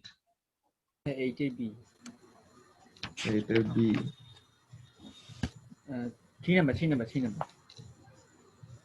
হ্যাঁ 3 উপরে, হ্যাঁ A3. এটাই। Explain how the student can use the apparatus to investigate how the resistance of the thermistor varies with temperature between 0 and 100 degree Celsius. তো এখন এখানের মধ্যে কি করবে? ফার্স্টে 0 ডিগ্রি সেলসিয়াসে রিচ করানোর জন্য কি করা লাগবে প্রথমে আজিজুল? আইস দিতে হবে নাকি? প্রথমে টেম্পারেচার কমানোর জন্য আইস অ্যাপ্লাই করতে হবে। যে আইস দিলে পরে তখন কি হবে? The temperature will decrease to 0। তো ফার্স্টে কি বলবা? যে অ্যাড আইস, আইস অ্যাড করলে পরে কি হবে? The temperature will reduce and become 0 eventually. তো তখন 0 ডিগ্রি সেলসিয়াসের জন্য প্রথমে কি করলাম?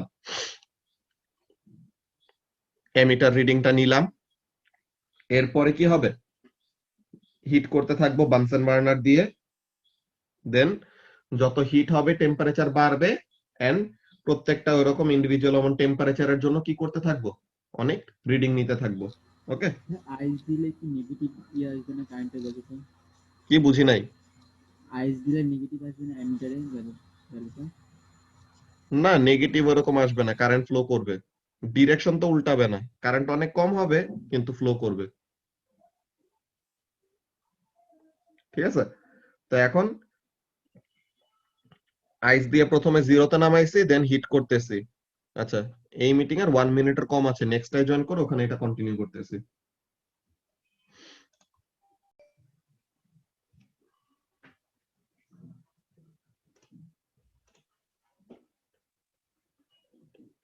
ওকে, সো তাহলে যেটা আমরা বলতেছিলাম যে প্রথমে এরকম আইস দিলাম কি করতে?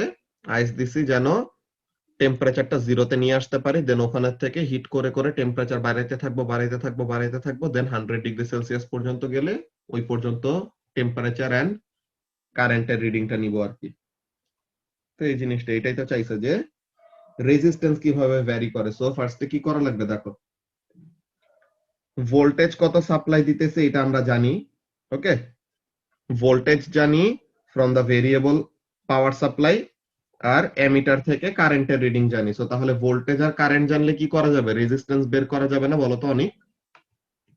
V equal to I R. So তাহলে আর ইকুয়াল টু কি হবে? ভি বাই আই নাকি?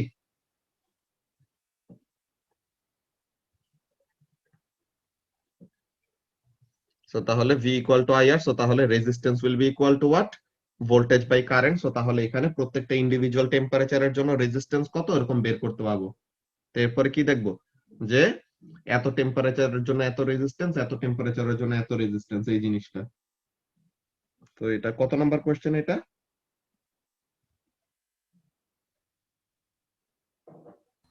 8 number.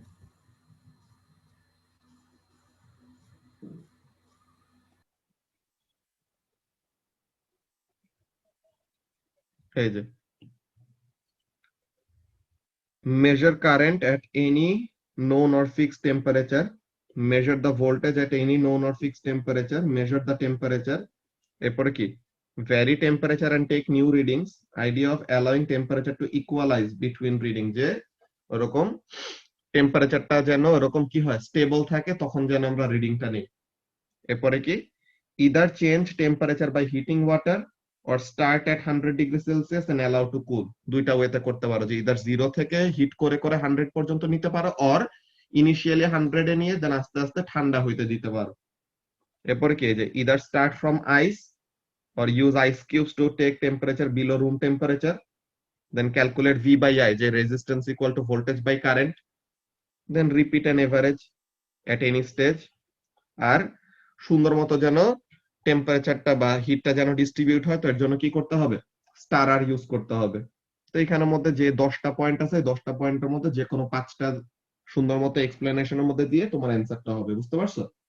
অনেক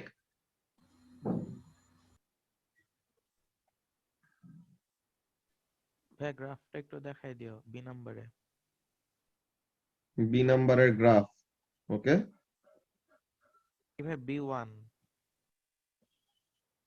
suggest which line is better giving a reason for your choice, তো এখন এখানের মধ্যে তুমি কোনটা দিছো? এ, কেন? এটা আর কি বেশি পয়েন্টের কাছাকাছি দিয়ে যায়। এটা আর কি বেশি পয়েন্টের কাছাকাছি দিয়ে যায়, আচ্ছা। আর ওরা কি বলছে কোন গ্রাফ ঠিক? যে তুমি তোমার রিজনিংটা দিছো, তা এখন ওরা কি বলছে যে B1 no mark for choice, যে এ নাও নাকি বি নাও এটা যায় আসে না, তোমার রিজনিং এর উপরে মার্ক কি, যে এনি ভ্যালিড এক্সপ্লেনেশন কি dependent on the choice of the line or curve. এ বলতে পারো কেন, যে it fit more points or all the points are closer to the line, so তাহলে তোমারটা তো ঠিকই আছে, তুমি এ চুজ করছো এন্ড বলছো যে এটা এ কেন ঠিক, বিকজ এটা কি সবগুলি পয়েন্টের কাছাকাছি দিয়ে গেছে। আর যে নাকি বি বলবে সে কি বলবে, সে বলবে যে তার লাইনের উপরে আর নিচে equal number of point distribute করে, যে it has 4 points above the line 4 points below the line, so তাহলে এটাও কি আরেকটা লাইন অফ বেস্ট ফিট হয়, বুঝতে পারছো? ভাই তুমি কপিতে যে গ্রাফটা ড্র করে দিয়েছো ওটা তো কার্ভই ছিল। হ্যাঁ ওইটা কার্ভ ছিল, তো এখন এখানের মধ্যে নরমালি এরকম কার্ভ দিয়ে আমাদের আসে, তারা কি করে নাই দেখো, এই যে 20 ডিগ্রি সেলসিয়াস এর কম, হ্যাঁ 20 ডিগ্রি সেলসিয়াস এর পর আরো যদি টেম্পারেচার কমাইতাম, তো তখন রেজিস্ট্যান্সটা কি হবে, লোয়ার টেম্পারেচার এর রেজিস্ট্যান্সটা আসলে অনেক র্যাপিডলি ইনক্রিজ করে, সো বেসিক্যালি অ্যাকচুয়ালি এটা এ হওয়ার কথা, কিন্তু তাদের বিটাও কেন এখন পর্যন্ত জাস্টিফাইড, বিকজ তাদের এনাফ রিডিং নেওয়া নাই, ওকে। তো যেখানে রেজিস্ট্যান্সটা অনেক র্যাপিডলি চেঞ্জ হয় ওই জায়গায় অনেক ঘন ঘন কি করতে হবে, রিডিং নিতে হবে, তাহলে যেন আমরা কি করতে পারি এক্স্যাক্টলি কার্ভের শেপটা কেমন ওটা বুঝতে পারি। ওকে বুঝতে পেরেছি।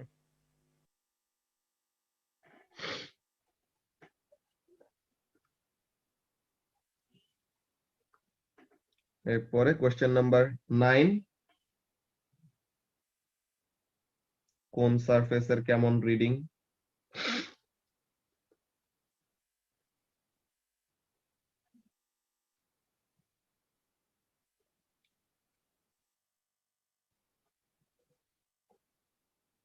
এটা তো আমরা করছিলাম বুকলেটে, যে ইনক্রিজিং দ্য লেন্থ এটা করলে পরে কি হয়, এই জিনিসগুলি, যে লেন্থ বাড়াইলে পরে এয়ার কলামের লেন্থটা বাড়বে, তো এটার জন্য আরো আপার limit of the temperature that can be red using the thermometer এটা বাড়বে, এমন টাইপের। তো এখন এই জুন 14 পেপার 1 আর পেপার না এটা, হ্যাঁ, তো এটা নিয়ে কারো কোনো আর প্রবলেম আছে এই পেপার 1 নিয়ে? না স্যার। ওকে, এখন পেপার 2 গুলা 3টা পেপার 2 আমাদের বাকি। সো jan 14 পেপার 2 এটা কোন ইয়ারে, কি বলে কত নম্বর পেজ? ইয়ার তো বললাম।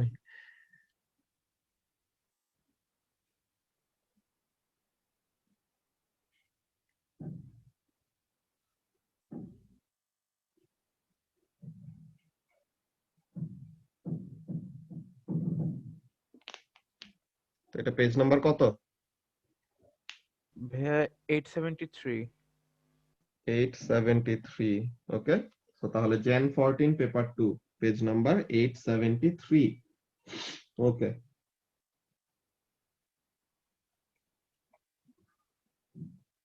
কোশ্চেন নাম্বার 1 নিয়ে কারো কোনো প্রবলেম আছে?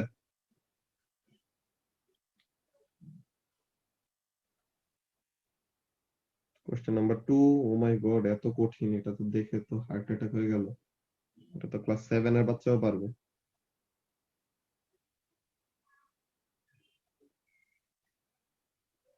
দেন ব্রাউনিয়ান মোশনের এটা এতটুকু পার্ট বাদ।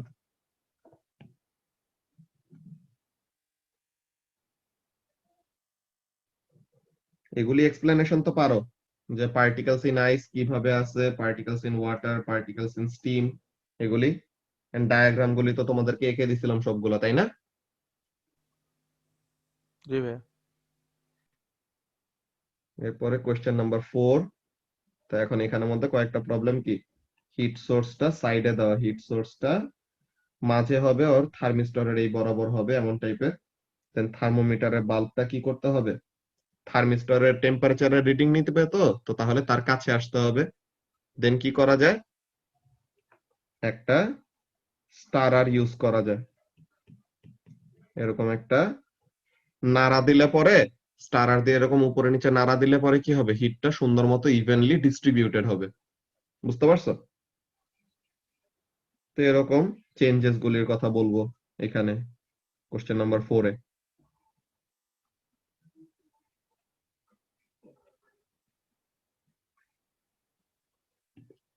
এই যে use a stirrer, centralize the heat source, move the thermistor and thermometer to the same level, or thermistor or thermometer same or কাছাকাছি নিয়ে আসতে হবে যেন সুন্দর মতো টেম্পারেচারের রিডিংটা দিতে পারে, এমন টাইপের।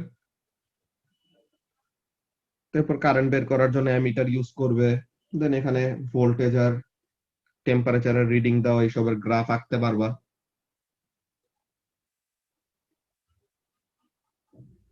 কোশ্চেন নাম্বার 5, তো এগুলো আমরা আগে করছিলাম, যখন নাকি কি হয়, পেডেস্ট্রিয়ানের এয়ার ব্যাগ যখন নাকি ওরকম ফুলে যাবে তখন কি হবে, for the same change in momentum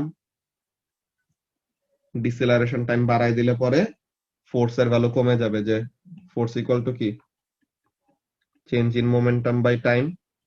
তো তাহলে for the same change in momentum time যদি বাড়ে তো তাহলে ফোর্স কমে যাবে। তো দিস ইজ হাউ, ওই যে air bags, seat belts, crumple zones, তারা কিভাবে গাড়িকে সেভ করে, ওইগুলো জিনিস।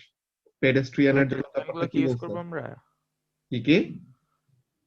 ভাই ডেল্টা সাইনটা ইউজ করবো আমরা? হ্যাঁ, ডেল্টা সাইন মানে চেঞ্জ ইন, ইদার ওয়ার্ডে লিখতে পারো, ডেল্টা ইউজ করতে পারো, যায় আসে না।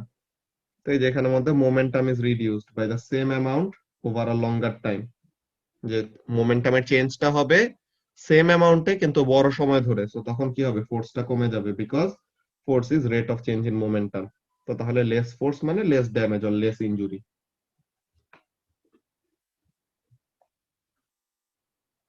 তারপরে refractive index of a glass block, এটা তো একদম ডায়াগ্রাম এন্ড এক্সপ্লেনেশন সবকিছু ডিটেইল ওয়েতে করানো। ভাইয়া 6B টা একটু বুঝিয়ে দাও। 6 এর বি, 6, ওকে। তো ফার্স্টে কি বলতেছে, the diagram shows a section through a bicycle reflector, a ray of light is incident on the flat reflector surface। তো এখন বললো যে the critical angle for plastic is less than 45। তো এখন কন্টিনিউ করতে বলছে রেটা। তো এখন এটা এসে যে হিট করলে এটা কি করবে, 45 ডিগ্রি অ্যাঙ্গেলে হিট করবে। সো অ্যাঙ্গেল অফ ইনসিডেন্স যদি 45 হয়, সো তাহলে কি ক্রিটিক্যাল অ্যাঙ্গেলের থেকে বড় হইলো না? তো ক্রিটিক্যাল অ্যাঙ্গেলের থেকে যদি বড় হয়, সো তাহলে কি হবে, টোটাল ইন্টারনাল রিফ্লেকশন হবে। সো তাহলে এটা কি করবে, রিফ্লেক্টেড হয়ে নিচে যাবে। দেন এখানের মধ্যে আবার ধরো 1 মিনিট, স্ক্রিন শেয়ারটা চলে গেছে।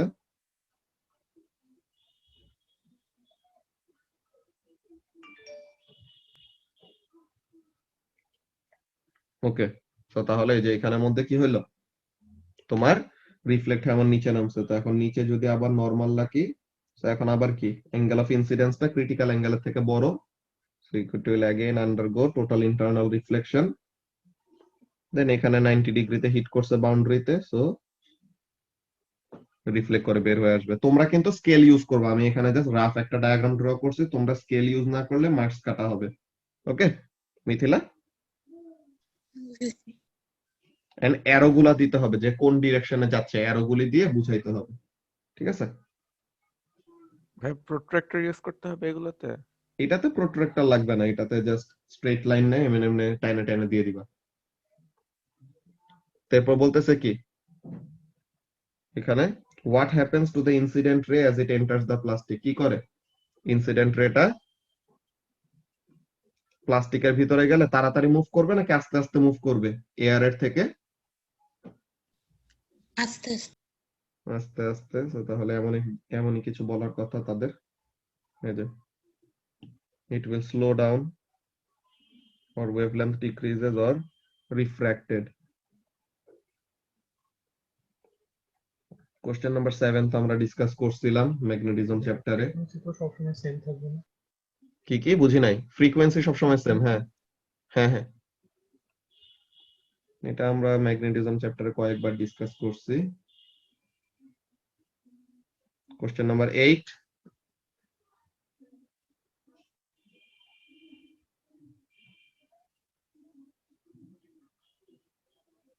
ওকে। সো তাহলে এটা গেল আমাদের ফার্স্টে জেন 14 পেপার 2, ঠিক আছে? সো জেন 14 পেপার 2 এটা গেল। তো এখন জুন 14 পেপার 2, এটা কত নাম্বার পেজ? 13। 813। জি। ওকে ঠিক আছে। সো তাহলে জুন 14 পেপার 2 পেজ নাম্বার 813 দেখি। ফার্স্টে কোশ্চেন নাম্বার 1 এ ice particle, ice water and স্টিমের মধ্যে পার্টিকেলের অ্যারেঞ্জমেন্ট কেমন, কিভাবে মুভ করে, এগুলো তো খুবই কঠিন। দেন কোশ্চেন নাম্বার 2 তে how could you show that the plastic rod gains charge? সে কি করবে, কোন একটা গোললিফ ইলেকট্রোস্কোপের সামনে নিয়ে আসলে পরে ওই গোললিফটাকে কি করবে, ডিফ্লেক্ট করবে। অর আর কোন ওয়ে তারা বলছে দেখি, কোন সাসপেন্ডেড কোন এমন চার্জ রড থাকলে পরে ওগুলাকে অ্যাট্রাক্ট করবে এমন টাইপের, ওই যে attracts pieces of paper, scraps of paper, or deflect a water stream, deflect gold leaf electroscope, okay, or use a coulomb meter, যে চার্জ মাপা যায় আর কি। তো যে কোনো একটা বলতে পারো যে কিভাবে শো করবা যে ওইটা চার্জ গেইন করছে, যে ছোট ছোট পিসেস অফ পেপার রেখে দিলা, দেন ওগুলাকে কি করবে, অ্যাট্রাক্ট করবে এমন টাইপের। তারপর বলতেছে কিভাবে রডটা চার্জ গেইন করলো, কি হবে, due to friction electron transfer হয়েছে কার থেকে কার কাছে। এখানে কার থেকে কার কাছে ওখানে স্পেসিফিক্যালি বলার দরকার নেই যে কোনটা পজিটিভ কোনটা নেগেটিভ, এটা তো জানি না। সো দুইটা জিনিস, চার্জেস আর ট্রান্সফার্ড, কি চার্জগুলি, ইলেকট্রনস আর ট্রান্সফার্ড। সো তাহলে বেসিক্যালি ইলেকট্রনস আর ট্রান্সফার্ড, এই ওয়ার্ড এই সেন্টেন্সটা থাকলে পরে 2 মার্ক এই কোশ্চেনে। সো তাহলে due to friction electron transfer occurs, ব্যাস। যে ইলেকট্রন গেইন করে সে হয় নেগেটিভলি চার্জ, যে ইলেকট্রন লুজ করে সে হয় পজিটিভলি চার্জ। এখন বলতেছে কি, there are 2 types of charge, describe how you could demonstrate this using different insulating rods and cloth. In your answer you should name any other equipment you should use. যে এখানের মধ্যে কাজটা কি, different plastic rod charge up করলা, ওই cloth দিয়ে রাব করে friction দিয়ে কি করলা, ডিফারেন্ট রড চার্জ আপ করলা। Then method to allow to swing freely, যে কি করব, সাসপেন্ড করে দিব, যে সাসপেন্ড করা মানে ঝুলাই দেওয়া আর কি, ঠিক আছে? তো এরকম ঝুলাই দিছি একটা চার্জ রড, এখন আরেকটা চার্জ রড এরকম নিয়ে আসবো। সো এখন তারা দুইজন যদি অ্যাট্রাক্ট করে তো তার মানে কি দে আর অপোজিটলি চার্জ, আর তারা দুইজন যদি রিপেল করে তো তার মানে কি দে আর সেম চার্জ, তাই তো? সো তাহলে observation of attraction and repulsion. Lamia বুঝতে পারছো এটা? জি ভাইয়া। ওকে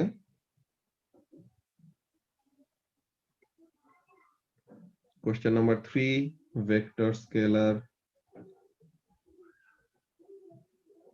Then এখানে কিভাবে সিট বেল্ট ইনজুরি রিডিউস করে, same change in momentum over a longer time, change in momentum divided by time হলো ফোর্স, তো ফোর্স কম হলে কম, কি বলে ইনজুরি কম। গোল্ড ফয়েল এক্সপেরিমেন্ট, এটা আমাদের নাই। Then question number 5, question number 5 নিয়ে কারো প্রবলেম আছে?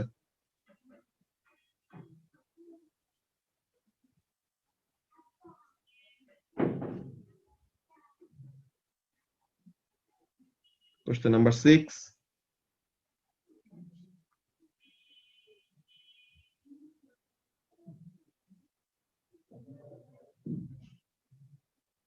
Question number 7.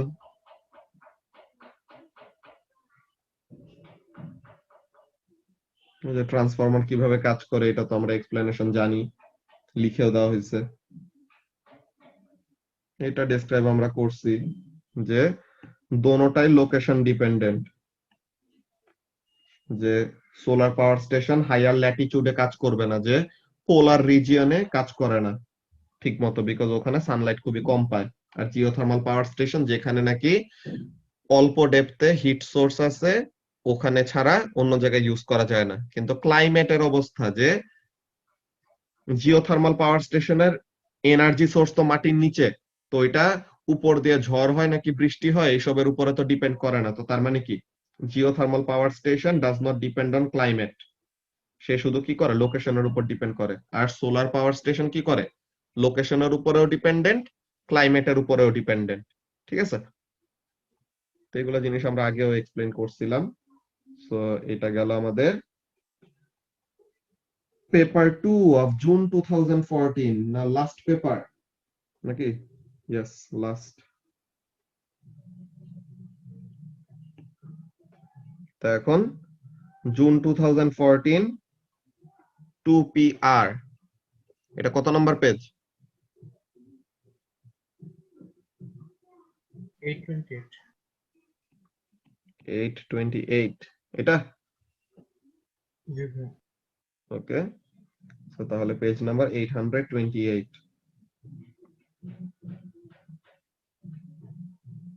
কোশ্চেন নাম্বার 1, এত কঠিন কঠিন কোশ্চেন তোমরা যে কেমনে পারো, বলো যে কোনো প্রবলেম নাই। পেপার তো ইজি দেখতেছি, ওয়ান থেকে। হ্যাঁ,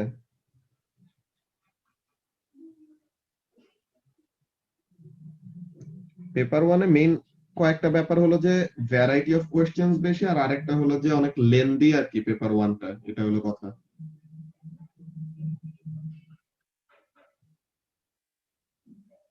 কোশ্চেন নাম্বার 1, 2, 3 এগুলোতে কারো কোনো প্রবলেম নাই?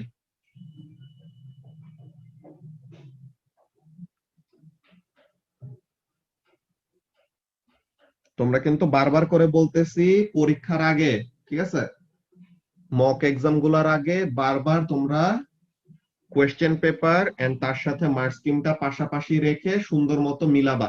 মার্ক স্কিম তো সবাই মিলাও নাকি?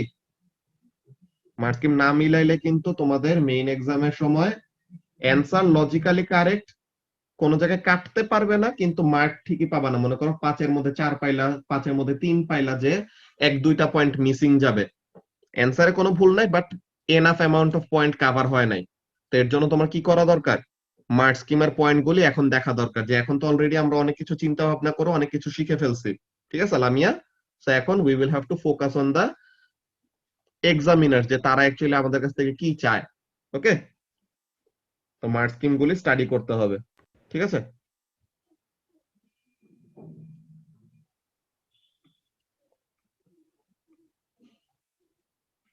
Question number 4.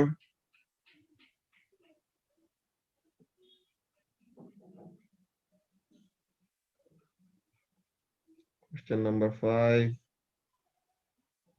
আবার ট্রান্সফরমার কেমনে কাজ করে এটা কি আগের কোশ্চেনে গেছে নাকি? না, তো নতুনটাই। Question number 6.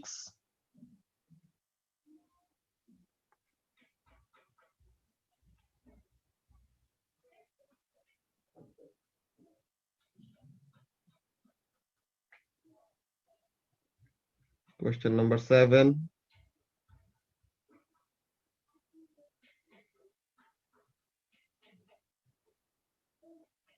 Question number 8.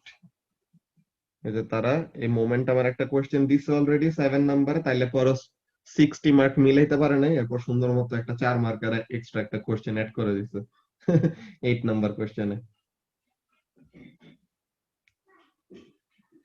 ওকে দেন, সো তাহলে we are done with 2014, 2015, 2016, 2017 চারটা ইয়ারের প্রত্যেকটা ইচ এন্ড এভরি পেপার, প্রত্যেকটা কোয়েশ্চেনেরই আমরা প্রবলেম সলভিং করে ফেলছি।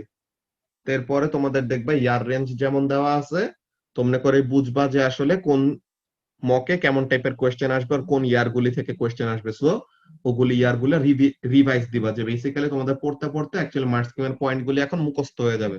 বুঝতে পারছো যে you will have to straightforward know যে এই কোয়েশ্চেন গুলোই আসবে। ওকে অনামিকা, এখন কি আর প্রবলেম হয় ফিজিক্সে বেশি? ওকে ঠিক আছে। ওকে সো তাহলে আমাদের ক্লাস এখন এখানে শেষ করব। সো তোমরা যেটা রুটিনে দেখতে পাইছো যে এই ফ্রাইডেতে আমাদের সলিউশনটা হবে না, স্যাটারডেতে ঠিকই তোমাদের কপিগুলি পেয়ে যাবা, স্যাটারডেতে জমা দিতে যাবা না, স্যাটারডে আর সানডে। এটা আসলে টিচাররা মিলে এখন একটু ডিসকাশন করতেছে, স্যাটারডে আর সানডের মধ্যে এরকম তোমাদের কপি ফেরত দেওয়া এন্ড নতুন কপি নেওয়ার ডেট। আর এর মধ্যে তোমাদের পেপারগুলি পেয়ে যাবা, আমি আজকে রাতে আর কালকের মধ্যে চেক করে ফেলবো সবগুলি, ঠিক আছে? এন্ড সলিউশন গুলার ডেট গুলো অলরেডি দিয়ে দিচ্ছি, ঠিক আছে? তো ওইভাবে করে আমাদের চলতে থাকবে। ওকে, কারো কি কোনো কোয়েশ্চেন আছে? তালিন, ওখানে ইয়েটা বলছি যে যারা যারা নাকি আগে মক দিতে চাও ফ্রাইডেতে, তোমরা যতজন আছো তোমরা একটু বলবা যে তোমরা 3 জন তো বলছো অলরেডি, প্লাস সামারা আমাকে আলাদা করে বলছে, তো অন্য কেউ যদি থাকে তো তাহলে ওরকম বলবা। তো তোমাদের পরীক্ষা আমি আগে আগে নিয়ে নিব, দেন বাকিদেরটা ওই 10টা বাজেই নিব। ওকে ওকে স্যার। ওকে ঠিক আছে, তাহলে আল্লাহ হাফেজ।